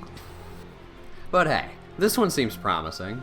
The Serpent Hunter is similar in concept to the Storm Ruler from Dark Souls 3 and Demon Souls, where the weapon creates a massive line of wind to swing with. However, the difference here is instead of being a single heavy charge attack, the Serpent Hunter does this on every attack. What this means is you can attack the boss with a normal melee moveset, but still keep a long distance. And this proves effective for a boss of this size, so that you can keep it in view while you're still fighting it. And it is a snake after all, so its long neck can still reach you easily as well. The snake's attacks consist of bite combos, a slow big bite grab, and some poisonous vomit. All of these are simple but fun, and this first phase is very clearly meant to ease players into using the Serpent Hunter weapon. The one attack that is really bad is this ground shockwave he will send. The way you have to dodge it is the most unintuitive thing I've ever tried to figure out. You have to start sprinting directly right or left the moment he does it, and then jump at the last second while you're still sprinting to the left or right. And you might just barely make it. I don't understand why the shockwave is so wide. After the tutorial, we get some of the greatest voice acting ever done. And we get to test our Serpent Hunter skills to the test. Unfortunately, the amazingly terrifying design and voice of Rykard does not represent the fight's quality. But let's start with the positives. I especially like the one where in the middle of the swing he stops the sword right before it reaches you, requiring you to delay your roll. Halfway through this health bar, he will also start mixing in snake bite attacks from the first phase along with his sword swings, which is fun and a nice mix-up. However, there is not much else good to say. He can release a line of fire that will just follow you and explode with a delay, which, I mean, in concept is fine, but it can be hard to keep track of and can hit you unexpectedly. What I really don't understand is why he moves around so much. He's very slow, but it always makes it feel like you're either a little too close to him or a little too far away and you can't hit him. He's constantly just slowly inching towards you, like, go, just stay there. Your attacks are very long-reaching. Just stand still. What this does is it means you have to constantly be backing up in order to keep your distance, so you don't start hitting the lava at his feet or just end up too close to see anything. But what's annoying about this is that there's so much debris around the arena when you're walking backwards that you're going to trip over everything, and then all of a sudden a fire pillar comes out of the ground from nowhere because they're just completely random, and you can't tell where they're coming from until they hit you, and then you're dead. Of course, the most egregious attack he has is he will summon a multitude of flaming skulls to chase you, and they will chase you until the heat death of the universe. You have to run away for your life in a circle like a dumbass, while Rykard can still do normal attacks that will overlay this. And once he's finally done, he will do this massive sword slam, which to this day I don't know how to dodge it. You just have to be far away enough, otherwise the iframes don't last long enough because it's too wide. Rykard is a complete mess of fun gimmicks and a great spectacle mixed with confusing, overwhelming, and straight up unfair attacks. I can give credit for the design and visuals along with having a good gimmick weapon, but that's about all he's getting. C. This version of the Horse Lover is at first functionally the same as the original. Main difference is his moves hit harder and cause a shockwave requiring more precise dodging. His shield bash moves are also less aggressive and more like he's trying to poke you with it. His horse may have eaten too much Taco Bell though, so you gotta watch out for that when you're trying to heal. However, now he has a whole ass second phase where he will summon red lightning to his side. This will empower his weapon, making his shockwaves even bigger and harder hitting. The Sentinel can now do a charged horizontal swing, which will send a wave of lightning towards you.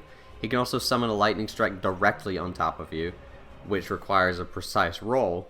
However, if you're paying attention, you'll notice his left arm will lower as soon as the lightning strikes, giving you a clear telegraph, even though you can't actually see the lightning itself. Lightning will also surround him with the small glowing spots on the ground, which you must avoid. That one's not quite as good. It's a little bit of a time waster, but it's not too big of a deal since he'll usually run up to you afterwards anyway. And if the fight goes on long enough, he will lose his lightning abilities for a short while, so you get some time to think before he recharges it. Mechanically, the fight is basically a harder Tree Sentinel, and I like it. I'd say the biggest problem is he can tend to spam his Taco Bell Fireball attack, which can get annoying with bad RNG. Still, just as fun as fair as the original in my opinion. I wouldn't say it improves on anything too massively, and it's mainly just the difficulty that goes up. So I'm giving him the same score, B+.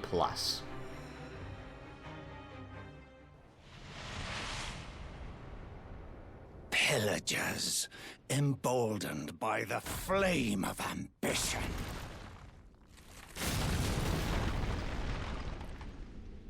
Have it writ upon thy meager grave. Felled by King Morgott, last of all kings.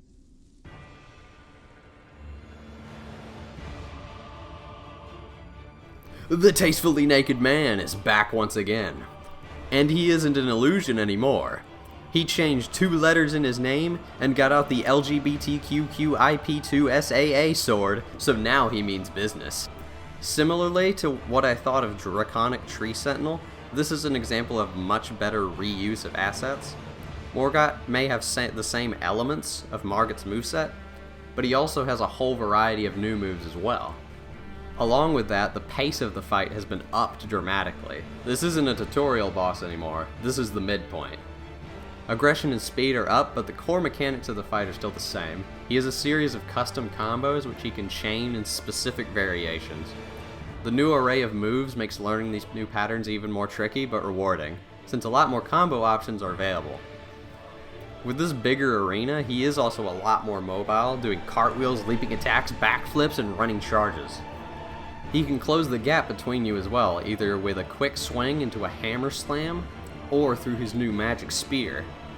He can also throw the spear at a distance. And he definitely stopped by the Home Depot today to get a lot more extra daggers.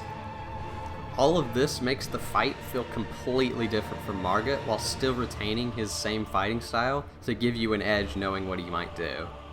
I won't go into too much detail since if I do I would just be repeating what I said about Margit but faster. So let's move on to...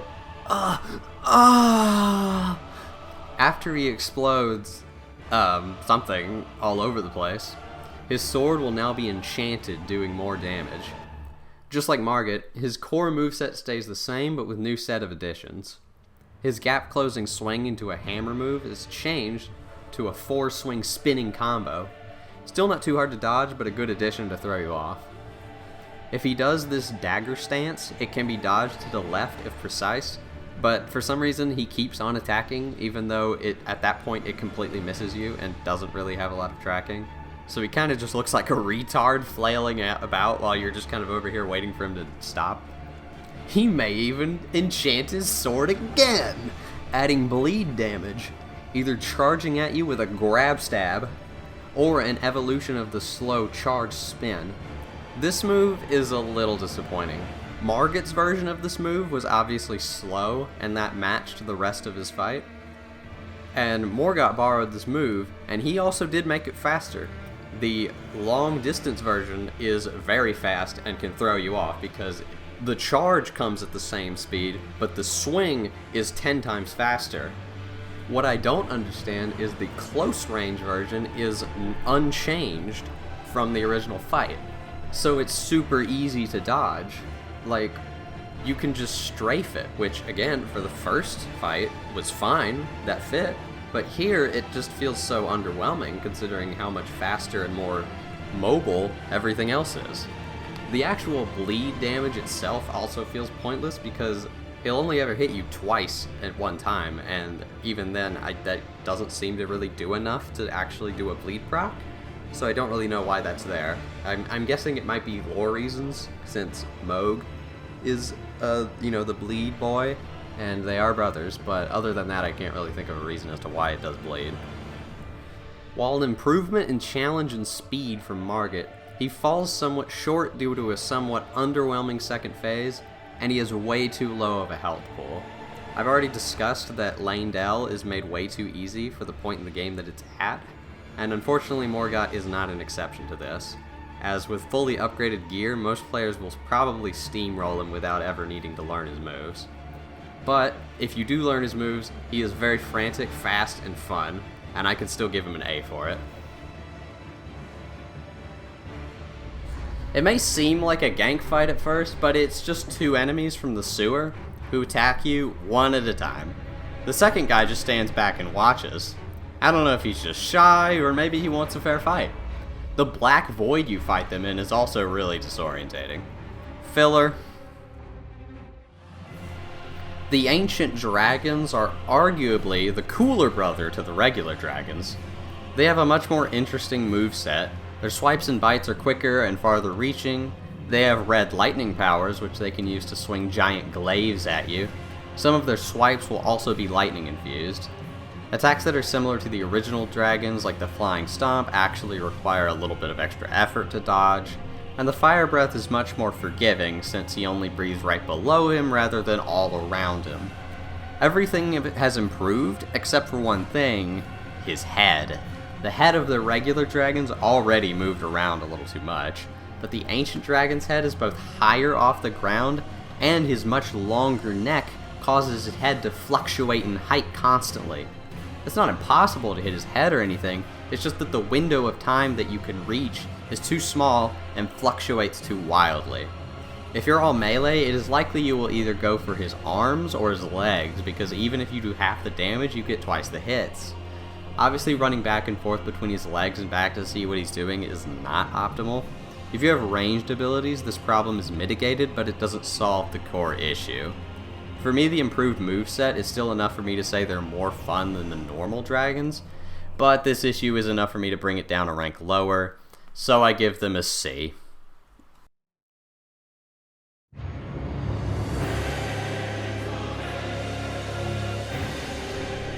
This fight is the pinnacle of spectacle. I am a bit of a simp for lightning powers, and this is no exception. It does use the template of the dragons from Farum Azula, but most of the moves are new. For example, lightning will slowly build around you and explode, no matter where you are. And this is easy to dodge by either rolling out of the way or just sprinting.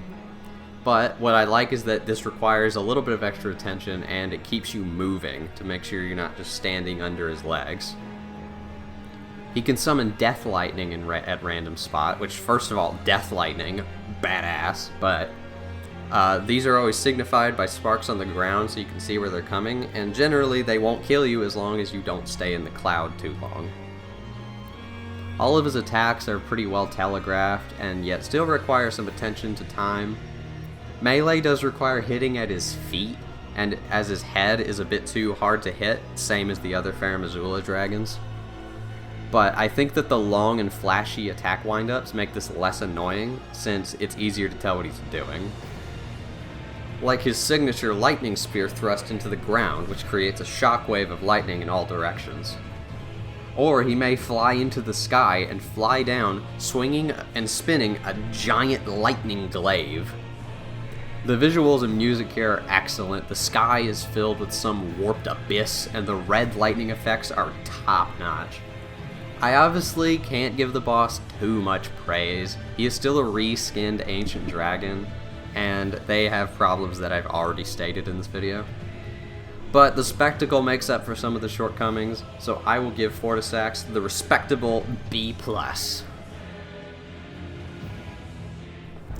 Commander O'Neill is mostly constant slow and telegraphed swings, which gives him many openings but also requires some precise timing and attention to dodge correctly, and also keep the aggression up, since he will keep the aggression up even if his attacks themselves are really slow. I want to actually compliment some of From Software's hitboxes because they can do hitboxes well, they just only do it about half the time. But I can say that he has a very clean hitbox on his halberd. The large AoE is not as well telegraphed as the other strikes in terms of giving a clear timing on when to dodge. He also has a massive AoE that can cover half of the arena, and that you just run away from, which is boring. I don't like attacks that you just run away and then run back. It's not difficult, it's not challenging, it's just wastes your time. He will summon some spirit summons at the very beginning of the fight and at the halfway point of the fight. Torrent can be useful in going around and fighting these goons, and it's not a huge issue, but it's also not really a super interesting addition. It's basically just you have to fight some enemies in the middle of the fight and at the beginning, which, I mean, there's nothing wrong with that, but it's like, would it be that much different if they weren't there? I don't think so. But it is still a pretty okay fight, so I can give it a C+. Now this is the harder version of O'Neill. Why are their names so similar? Ask George. Unlike before, he has much less goons that he will summon, and he won't re-summon them like before. There's just 2 at the beginning, so it's much less of a hassle to get through them. Although, just like I said before, they still don't really feel super necessary. If you remove them, the fight wouldn't really be any different. They're not really that difficult to avoid, and they're just the knight enemies that you fought to get to him. Like, I enjoyed fighting them to get here, but I don't really see why I have to fight 2 of them every time to refight the boss. It's a little bit annoying. It's not a big deal, but it's still a little bit of a time waster. And so I think a few points have to be reducted for that, but not a big deal. But once the goons are gone, Niall has a decent array of new moves to test you. I do think all of the melee attacks are good. The jumping lightning kick and delayed lightning stomp are good additions. I don't mind his slow giant AoE as much now, because he will end it with a fast running charge, which staggers himself if you avoid it, so you actually get an opening to punish. His AoEs doing Frostbite instead of Scarlet Rot is also nice. I really don't appreciate his running charge attack here, however. If you avoid it and immediately counter, he will always do an unavoidable AoE. Yeah, you can technically roll through it, but it's so precise to an unreasonable degree. And if you don't punish the move, then he'll just do the move again, which wastes your time. So you're just waiting for him to do a different attack so you could start fighting again. And that's probably my least favorite part of the fight and what brings him down even more. And then that, along with the extra goons that don't need to be there, it's not great. But he is still a good fight nonetheless. And if you ignore those two things, he is really good. So I'm still willing to give him a B. How do I fight it if it's invisible? F minus, what? Whoa, he's pretty big. I'm sure that won't be an issue though. Giant fights are notoriously really good. To be fair, most of the giant fights so far have been more engaging than most previous titles, although they can be still a little annoying. But see, Fire Giant, he's the biggest of them all, by quite a long way. And as you'll probably predict, this doesn't end well. You're about the size of his toe, so the only way to read any attacks that isn't a stomp is to listen. Which is fine, I guess, but he will also roll away constantly to keep you from wailing on his leg. And while I understand the functionality, that doesn't make it any more fun. The few magic attacks he has are also pretty bad. This fireball he summons will slowly home in on you and blow up in close proximity, so you have to wait for it to get out and then purposely blow it up so it doesn't surprise you randomly. It's just a time waster thrown in when every other attack is also a time waster.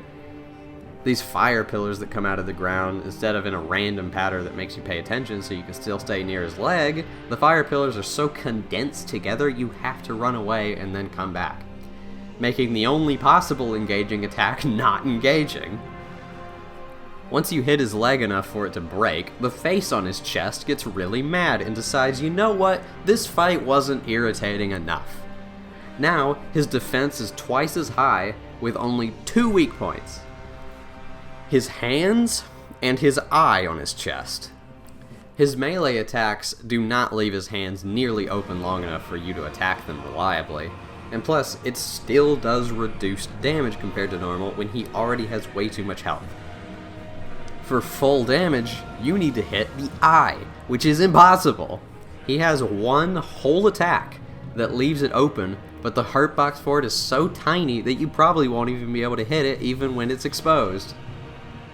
And if you decide to go ranged, then he will shoot fireballs at you that, if you use Torrent, are pretty easy to dodge, but on foot requires an extremely preemptive dodge that I don't think is very intuitive because the second one comes in succession too fast. If he breathes fire, then you have to use Torrent, or you die, because the swivel on his legs can suddenly turn faster than you could think. And of course, watch out, because if you decide to use his leg as a low but reliable source of damage, he will just flatten you by rolling over. No matter how I approach this fight, I feel like I'm doing it wrong. There's no intuitive way to do it. You just have to cope with whatever method you can do more consistently. And it takes like 5 hours. I really don't know what the intended strategy is. All I know is that no matter what you do, or what you choose, it's ass F. However, I do want to give a little bit of advice. Once you defeat Radahn, you can find Alexander in a pool of lava at the bottom of Mount Gelmir. Talk to him here, and he will reappear as a summon for Fire Giant's fight. And this man does work. It may disable your horse, but trust me, it's worth it. Not only is he tanky as hell, he also does massive damage. And you know what the best part of it? He is completely immune to fire when fighting the Fire Giant. He is a little bit slow, but if you can survive until he gets there, he will give you a reason to want to live again. Now, this is the one you're thinking of. Two similar enemies seemingly not designed with each other in mind. How does it fare against the other duo fights? Probably one of the biggest problems is neither of them have real gap closers. In a one-on-one fight, this isn't a huge issue since they will still constantly approach you, but here what this means is despite the AI alternating aggression, they never separate. They both walk at the same pace. The other major annoyance is the fact that both of them have a ranged fireball, so even if you manage to separate them, the other can just throw fireballs whenever it wants. a similar problem to the gargoyle's poison breath. You may expect me to give a lot more critique, but these really are the major issues, I think. If their fireballs were disabled and only one of them would actively run at you as they alternate, then it would be way better. I suppose another problem is also that both of them have a decent amount of quick attacks, as with the Crucible Knights are all at least somewhat slow. If you're focusing on one enemy and the other attacks suddenly, you need time to react. Now there are a multitude of ways you can achieve victory fairly easily. Sleep pots can put one to sleep so you can fight the other by himself. The fat one is fairly easy to parry, and the riposte gives you invincibility frames when you're doing it. Certain spells can be shot through the pillars where they can't attack you, but these are obviously band-aid fixes at best. If a little more effort was put into making sure these guys' moves synergized with each other, I think this could have been at least okay. I don't think this comes nearly as close to annoying as the gargoyles, but it is still an example of a duo fight gone wrong. F.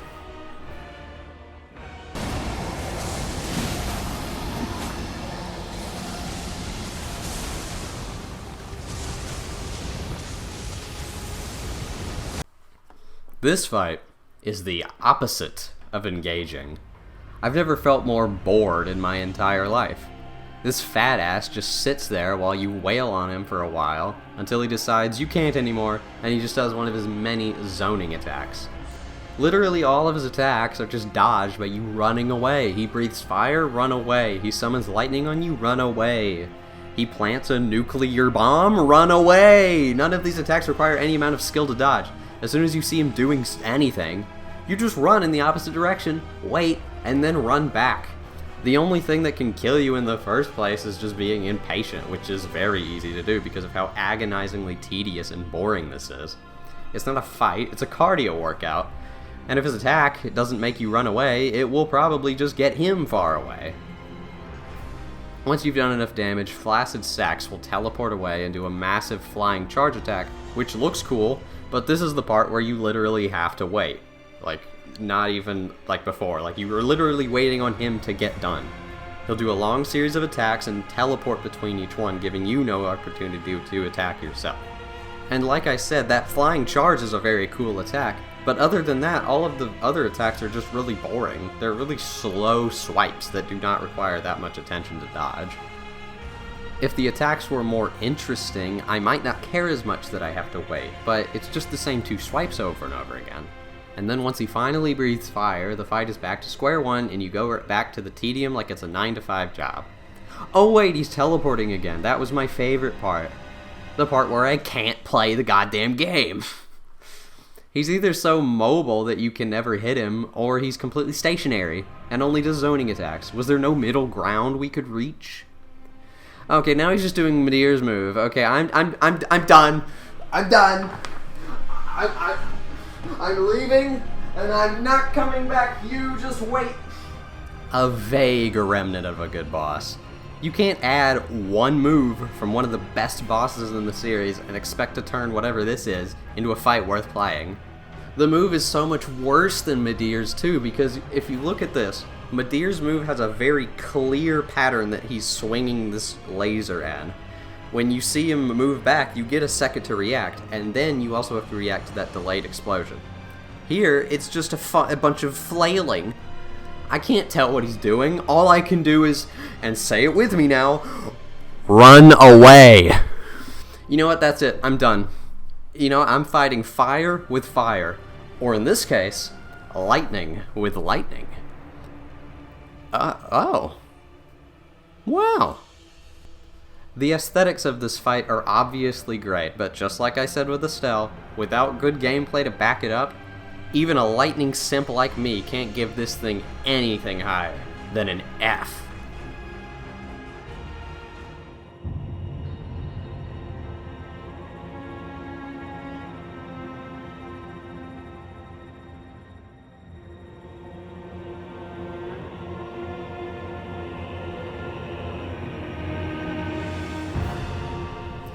Now, do you remember Margit and Morgott's custom combos? While it can be unfair at times, I think it added a lot of interesting dynamics to the fight by making pattern recognition more difficult but still doable. Now imagine you have that, except there is no pattern or consistency to anything he does, and you have Beast Clergyman. Unlike Morgott, who has limitations on what he can chain with what, the Beast can do anything into everything. There is no consistency and no rhythm. His attacks on their own are pretty annoying as well. The Rock Sling and Toss are okay, and pretty much the same as the spells you get. But his quick dagger swings are way too fast and leave no openings. Half the time he will chain his swing into a jump backwards so you can't even hit trade. The Beast Claw Shockwave has some awful hitboxes, and for some reason you can jump over them, but sliding in between them, no. What would give you that idea, that you could do that? The Beast himself has an awful hurtbox as well that is way smaller than his actual body. He only has a few attacks that really even leave a consistent opening, and even then the opening is like 1 second. If you don't have a dagger or something in similar speed, you will be waiting desperately for these attacks for an opening, and with his inconsistent AI, you never know when he's going to do it. It's just an annoying and tedious waiting game.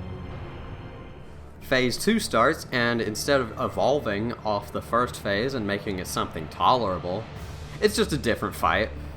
Outside of the terrible AI that can custom combo into anything, he is not a single similarity to the first phase at all. The first phase is supposed to prepare you for the second. If it doesn't, you're going to die immediately, because you have to learn a whole new moveset, and then you have to refight the most tedious fight in the game just to get him again. And then Maliketh has his own set of problems, you see. His attacks do leave more openings, but they require proper positioning for this to work, and sometimes this positioning is not logical or intuitive in any way. A fair few of his attacks I do like better than the Beast's, but it doesn't really matter since there's no pattern on when he'll do them.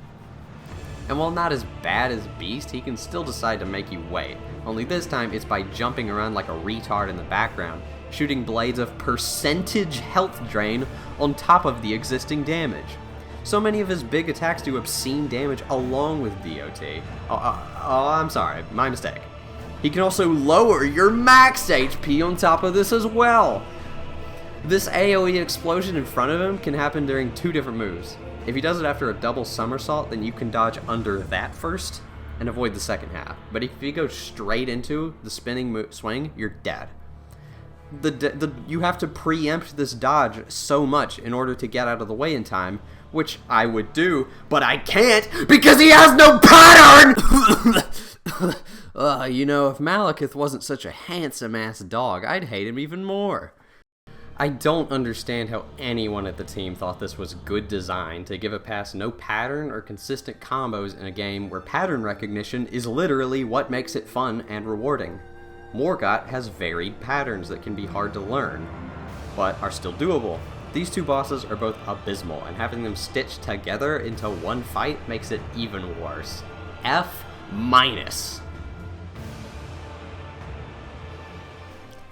Hey, it's Tree Sentinel again, but it's a woman?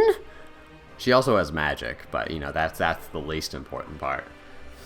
Her melee moveset is pretty similar to Tree Sentinel, but she does have unique moves mixed in with the original Sentinel's combos. Her main gimmick compared to the others is her sorcery abilities.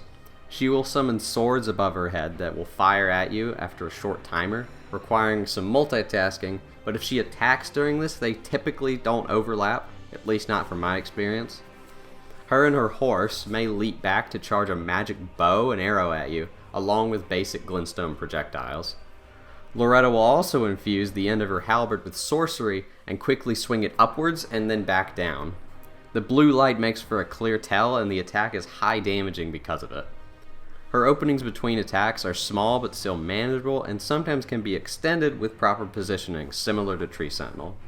But unlike Tree Sentinel, which can only swing his halberd on one side and shield on the other, Loretta has no issue reaching you on both sides of the horse, although her moves will still be different depending on if you're on the right or the left, so attacks can still be baited or predicted.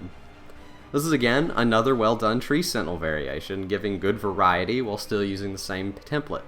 It reaches the same level of quality, no complaints. B+. Of course, that is only the first time you face her as a spirit. Once you reach the Halig tree, the real Loretta will be waiting for you. For the first half, the fight is completely identical to the Spirit version, but for the second half, she will gain empowered abilities. The floating swords she summons are increased from 4 to 8, with each set shooting off at different intervals. An alternate version of her sorcery halberd move, which is much slower but even more deadly. It's a 3-swing combo that she will hold back her swing until the last second just to throw you off. The bow and arrow now shoots 3 arrows instead of 1. This doesn't change the time much, but it does mean it's more precise and missing the dodge is more punishing. Lastly, her glintstone projectiles will shoot a cluster of 5 bullets, which, as you can guess, requires more precise dodging than before. Do note, while most of the moves are replaced with the stronger ones, her original magic halberd move remains along with the stronger one. And I can safely say that every move here added successfully makes every move more difficult while retaining the same level of fairness and predictability. So just a really good second phase. And out of all the Tree Sentinels, this is the only one I think I can say is objectively better than the other ones. Roletta gets all the way up to an A. Oh no, it's another NPC player. I may have grouped them into the same ranking before, but this one is much worse, trust me. Gideon will only use magic, and his spell setup will actually be different depending on how many bosses you've killed. It's an interesting idea, but since he is just a player AI using player spells, it doesn't work. He has unlimited stamina and magic, so he will just spam as many spells in a row as he likes. All of it does obscene damage, and is completely luck dependent whether you get an opening or not. The only saving grace is that he has no poise and no health, so stun locking him is basically a requirement. Him being a main boss that you have to fight also adds a lot more salt to the wound. F-.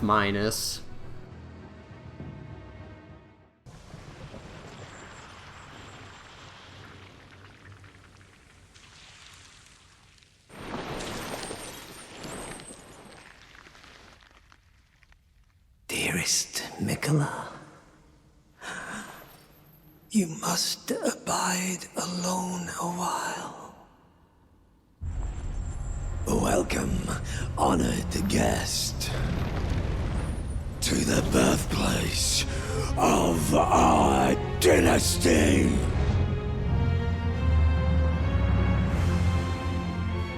In the sewers, you may end up running into your average pedophile. Mohg the Omen is a prelude to the real Mohg later in the game. He will swing his giant fork in very wide, telegraphed attacks that have just enough gradual windup to throw you off. He has some simple combo customizations similar to Margit, but it is much more basic. The absurd length of his fork is also a great way to punish passive play, as he will typically still be able to reach you even with his melee attacks. One attack that is perfectly designed to bamboozle you is when he does a claw swipe into a blood flame explosion. The swipe itself does no damage, only the delayed explosion does, so if you dodge the claw, you will get caught by the fire. A great attack to keep you paying attention. Another good attack is a fire explosion move that leads into a diagonal swing, which can be dodged without rolling if you have good positioning, allowing for a bigger attack window. His attacks flow together very well with a consistent rhythm, but are also slow enough to give plenty of attack openings. The only attack I don't like outright is one where he will summon a portal to rain blood on you, which is easy to move away and just makes him unapproachable for a few seconds. A minor problem, yeah, but it's an issue. Lastly, he can throw out lines of blood that stick to the ground, making you have to stay aware of your surroundings. I don't know how fire makes you bleed, but we're not going to worry about that. There's not much bad to say, honestly. I'm only really giving him a lower score because I am comparing him to the better version of the fight that comes later. But this one gets a B+. And of course, the true groper is awaiting us in his palace. After he is done having sex with his stepbro, the real Mohg is invigorated and ready to fight. His first phase is identical to the Omen version. However, his second phase, in my opinion, takes his original moveset and turns it into a frantic battle that is one of the most fun in the whole game. The second phase is the most fun part, and it also lasts longer than the first phase, since he heals about 25% of his HP during the phase transition. I really think more bosses need to do this, since typically a good second phase is more engaging, and more challenging, and I want to be able to play that part more. Now, Mohg will play a lot more aggressively. His punish windows are still clear, but he does not take any super long pauses like before. Along with his previous moves, he now has new extensions. He can use his new wings to fly out and charge at you, and I love that despite having wings, he does not use them to zone you, and instead it is simply another tool in his arsenal. Staying close to him is encouraged, making the fight tense and engaging. His downward fork thrust now creates a delayed explosion. He'll do a little twisty maneuver on you if you get caught by his forward charge. And the biggest and greatest addition to the chaos is every swing he does now leaves a line of blood on the ground that will damage you slowly. This may sound like a hassle, but I think this is genius. All of the blood is propelled a pretty good distance from him, meaning if you stay close to him, it's not going to be around you. And the minor damage and bleed buildup is not super punishing, so if you have to run into it some, it doesn't really matter. Everything here is designed practically perfectly, with good rhythm, tricky attacks, along with multiple ways to encourage aggressive play. This would be an S tier, however, there is one fatal flaw, as there always is.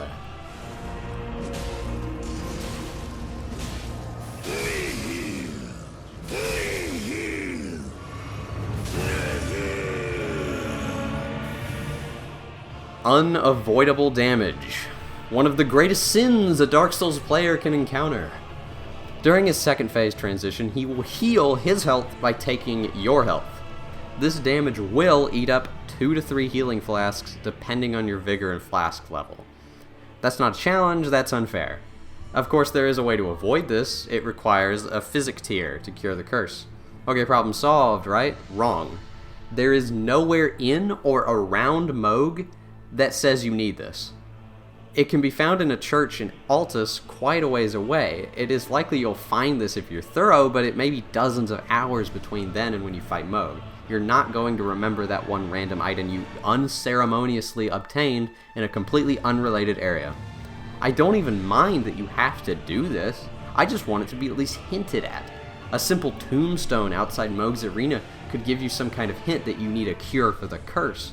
It could jog the memory of someone who found it, or it could encourage someone who doesn't have it to look for it.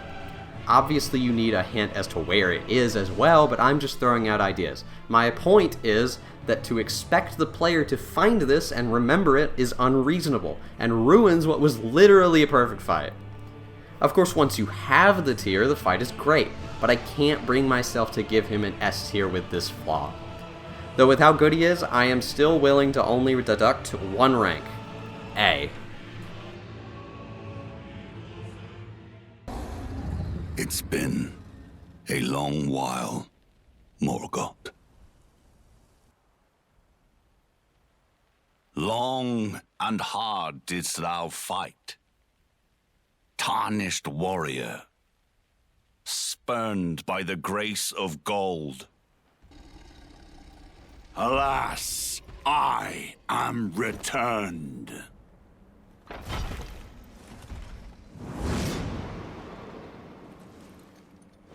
To be granted audience once more.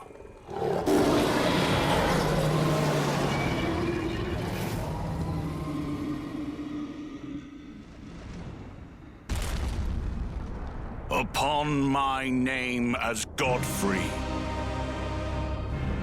the first Elden Lord.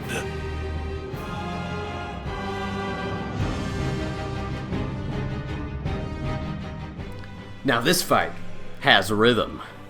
Every one of his combos and stomps have a very clear tempo. His axe swings are fast, but have a lot of weight to them, giving a very clear indication of where he's swinging. He is very mobile and can circle strafe you or make large leaps towards you, but never uses this to gain distance from you. He does a big stomp, typically in between each combo, that creates a frontal AoE of rocks, and this can be used as a gap closer for him or you. If you're close enough, you can roll to the side, but at a distance, a well-timed jump can get you closer and maybe even an extra attack. He has just the right level of aggression to make him feel tense without making him feel overwhelming. This may sound simple, but it's also well executed. that this on its own makes for probably one of the best mini-bosses in the game when you fight his gold counterpart earlier in the game. And that alone gets an A. But I'm not done. In the real fight, he may also do a charged overhead chop into the ground, causing an earthquake line across the ground. It is the only zoning attack he has, and even it doesn't leave much time before he comes after you again. These big attacks are good recovery periods before you get back into the action, giving a good breather in the fast-paced tempo. About a quarter through the fight, he will also do this massive stomp that creates a shockwave across the entire arena, meaning no matter where you are, you have to be aware of his stomps. He will also stomp more often and use it as a gap closer more often, so playing passively is not recommended. Man, it's such a good fight. But of course, this is the end game, and it seems like that FromSoft has not been able to keep up the boss quality, so I doubt this second phase is going to be anything worthwhile. That will be all. Thou didst me good service, Siraj.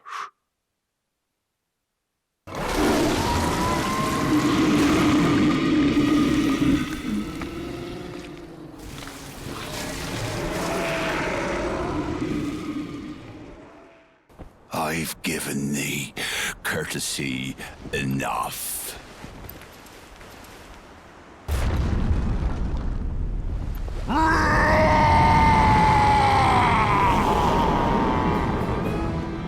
Now I fight as Horalu. Warrior!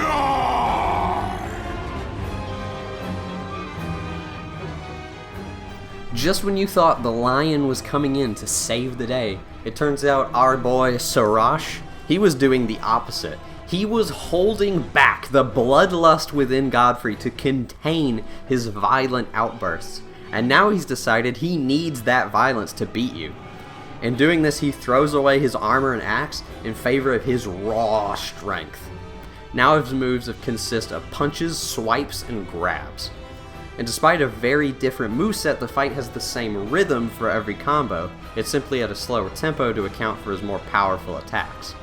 With slower attacks also comes higher aggression. He generally will not let up, and any attack windows will come from his slow windups and recovery between attacks. If he grabs you, he is going to send you flying into another galaxy, but if you manage to survive, the Chad, actual Giga Chad, will willingly let you up out of respect. In fact, he is even more of a Chad. When he leaps at you for a grab, he will move in slow motion, mid-air, just so you have enough time to react. Of course, his signature stomps are still here and the same, but are less punishable with new follow-up punches to remind you that he is not playing around anymore. The big earthquake move is also still here, except now all he needs is his bare hands to pull it off. And of course, just like before, he will switch to the giant shockwaves about another quarter through the health bar. This fight is literally perfect. The only two flaws I can think of is that his transition into shockwave mode is a bit too slow, making it really punishable, and that his health pool is still a little low, considering he's the second to final boss. But these are so minor, I don't care. Horalu, the sexy bastard, gets an S. I dreamt for so long.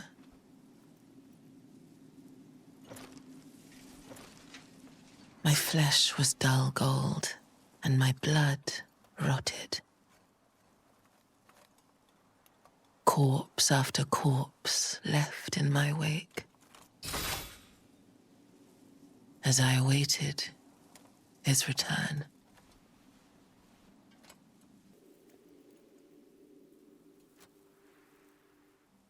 Heed my words. I am Malenia, Blade of Mikola. And I have never known defeat. You're not a sword, you're a woman. Ah! Hey, you don't want to treat her lightly. She did fight Radahn that one time. Now her main gimmick is that every time she hits you, she will heal a small amount of her health, which is a brutal consequence for playing poorly, and instead of halting your progress and wasting some of your resources, it actively retracts your progress. Her grab and slow charging stab in specific heal absurd amounts, making the more dangerous attacks even more dangerous. Her fast swings and agile movement require good concentration to identify every different attack. Every attack has a clear tell and set of combos that she can lightly customize. Her windups can be slow, but the swings are very sudden, and her blade is very long. Paying attention to what swing will come next is required, since you might need to dodge the first swing to be in the right position to dodge the next one. And with how sudden some of her swings are, it actually ends up adding even more tension when she decides to be passive and wait for your move. I like this though. She will bait you into either attacking first and then countering, or she may initiate a gap-closing attack suddenly. And the best to counter is to fight fire with fire and get close to bait her into attacking first. Magic is ineffective from a distance, as she will dodge it, unless it's a select set of spells. Then she can be a little stupid, but that's fine. She can be staggered easily to offset her agility, and a nice touch is that if you stun lock her with a big weapon, for example, and you do more than 3 attacks, she will deflect you and back off, so there's no unfair wailing going on here. Certain attacks will have hyper armor, and finding out what attacks are punishable and what aren't is another layer of strategy that I do like. The hyper armor can sometimes feel inconsistent, but I think that simply comes from the hyper armor activating at weird points during the animation. And while it is a bit annoying, the best strategy is to just not go for any strats that try to hit her in between attacks with hyper armor potential. Bigger weapons can make this easier, since you will at least get a lot of damage during her guaranteed openings. Really anything can work though, as long as you're patient enough. Although I have to mention that colossal weapons in particular are more useless, because she will typically recover from the stagger before you recover from your swing. So heavier weapons that are not those, like great hammers and great axes, are ideal for me personally. Obviously everyone has different strategies, but for me that ends up getting her staggered most of the time. And in case you're waiting for a certain attack to be mentioned, don't worry, I'll get to that at the end. We don't need to talk about that right now. Don't worry about it. Once her health bar is depleted, she will get naked, fart on you, and then only recover about 70% of her health. How generous. Now her aggression is increased, but the overall speed of her combos have been slowed down. Some of her attacks now leave a delayed flower explosion in front of it to watch out for. This requires better awareness and positioning, but in turn she will leave a bigger opening to attack, so it's pretty fair and makes sense. She can now sometimes end her combos with a jump attack into a downward slam that leaves that flower explosion. It's one of her most punishable attacks if done right. She can also use her new ugly ass wings to do a flying sweep into a stab. Her new wings do cause minor problems as well. A lot of her moves require her to spin her whole body, but with how big her wings are on her back, this can obstruct your view of her completely. This doesn't make it impossible to tell what she's doing, but it does mean that any attack signs that you learned in the first phase may not work here, which can cause some frustration. For the last big attack, Malenia rips off Naruto and does a shadow jutsu on you to summon many clones to attack you. Dodging from any distance is possible, but for the amount of different directions the clones go, I don't think it's very intuitive to figure out where to dodge if you're close. If you react fast enough, running away is the easiest option, but that's not the fun option. This attack, along with the flower explosion, also does Scarlet Rot, which I know is thematic, but seems a little harsh, especially considering she also heals. And that's it, right? A perfectly difficult but balanced fight with only one iffy attack, right? Surely nothing could ruin this wonderful fight. Let your flesh be consumed by the scarlet rot. Waterfowl. A shit stain on Malenia's rotting ass. This is without a doubt the most unreasonable attack in the history of Soulsborne. This move consists of one long-lasting AoE flurry of swings that also gains decent distance. while the second is shorter and gains a shorter distance. Then the third one lasts the same amount of time, but will chase you down to the ends of the earth and will always reach you. And despite the distance they cover, once she reaches you, she will just magically stop in place to make sure every swing hits you. The main problem is how long the first flurry lasts. The last two can be rolled through with precise enough timing, but the first one lasts about twice as long, meaning if you roll into it, you will still get hit by half of the flurry, which in most cases will halve your health. Which leads into the second problem: it does too much damage. The first flurry alone is enough to kill you, and if you get hit by all of it, you practically die like 3 times over. Now, if you have enough distance, you can run away from the first flurry since it won't reach you. But the only way to fully avoid it while being close up is to either do this retarded maneuver to basically trick her AI's tracking. The blocking solution is easier, but she will still heal the full amount of health even when blocking, so it's not really a viable option. Another option is to also throw a frost pot at her, since this will proc frost, and this staggers her out of anything, no matter what she's doing. This is also not a permanent solution though, because, as I've mentioned at the beginning of the video, status effect resistances go up as it gets procced. So eventually, she's going to get enough resistance to where the frost isn't going to affect her anymore. Which comes down to the one other problem. She can do this whenever she wants. It doesn't matter how close she is, what combo she's doing, if she's staggered, she will do it if her AI rolls the dice out of your favor. The only limitation that makes her not spam the move is an arbitrary timer put in place, which is not enough. It really sucks too, because the rest of her fight is so good. It's good enough to warrant one of the best bosses in the game and also be one of the most challenging, while still being good. And I'm really conflicted on how much I want to deduct because of Waterfowl. When she isn't doing that one move, this fight is so fun, and it's really challenging in the best ways. And you know what? At the end of the day, when I go to fight her, I have fun. Sure, sometimes the Waterfowl catches me with my pants down and I get violated. But with enough determination and learning to consistently survive the Waterfowl, even if just barely, the fight kicks ass. And so, my final verdict, Waterfowl included, is an A.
And of course, just like before, for every sexy man, there is a great boss battle. This boss also has very consistent rhythm when you're fighting. Along with that, the ending to his combo where you should attack is very clear.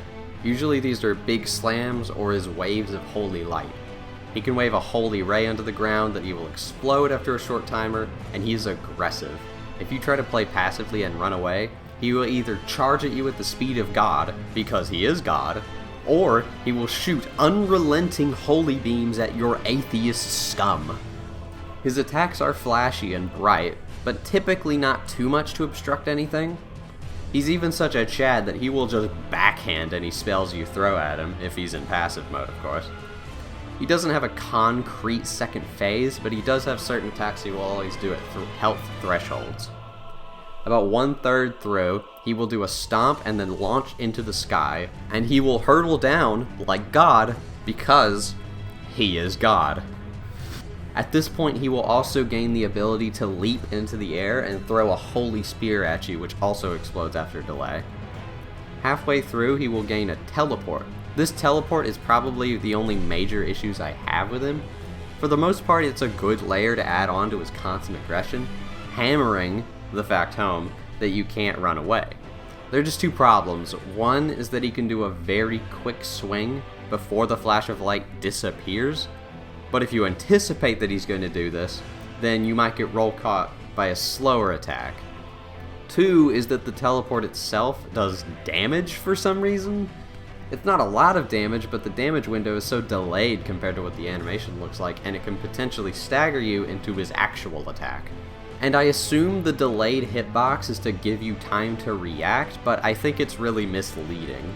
His last big move is at 2/3 health, when he will initiate 2 big slams into a holy shockwave, and then 1 more very slow charged up slam.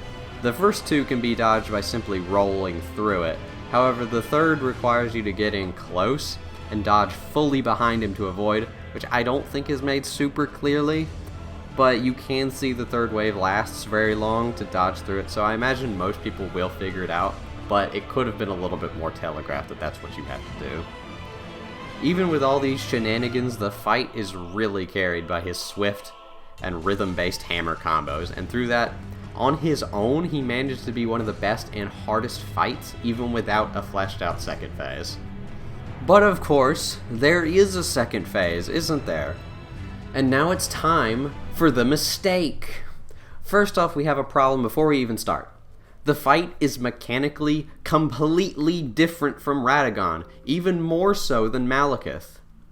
You can't swap from an extremely fast-paced battle to a giant slow beast enemy. This gives the players so many mixed signals on how they're supposed to be playing. After fighting Radagon, they're going to rush in and be aggressive when that is the wrong strategy for this fight. This fight's strategy is patience.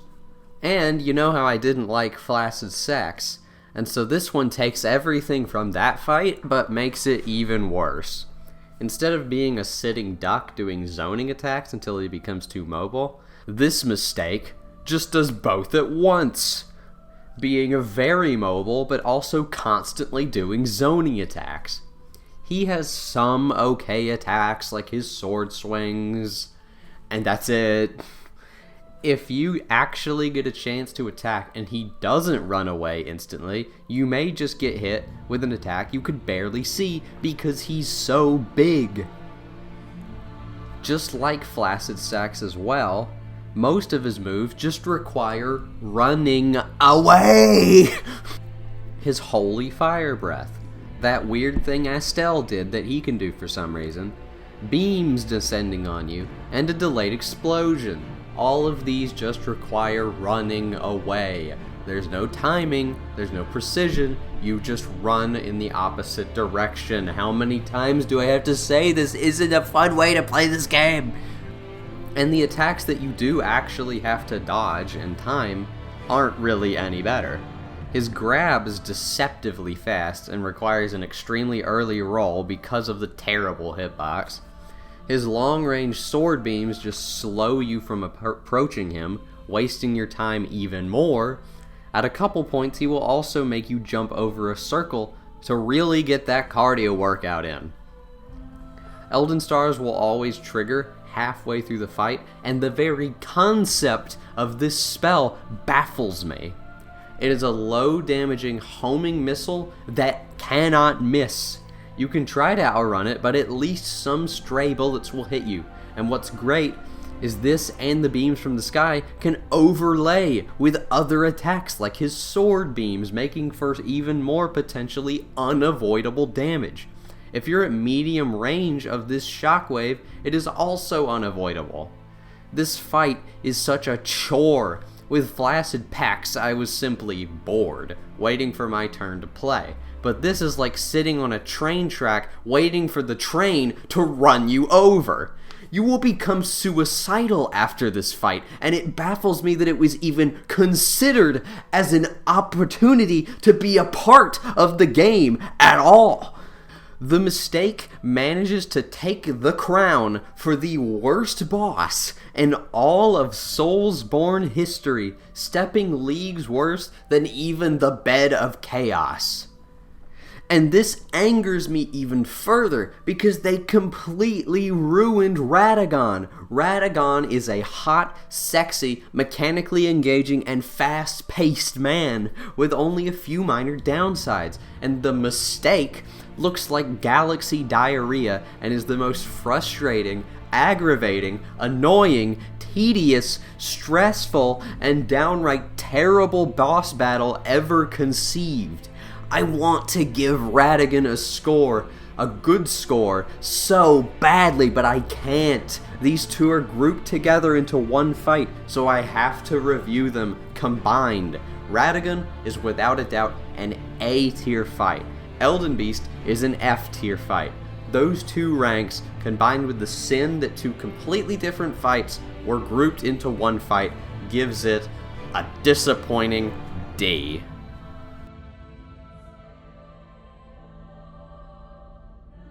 Basically, what he was saying is that Elden Ring's final boss really fucking awful.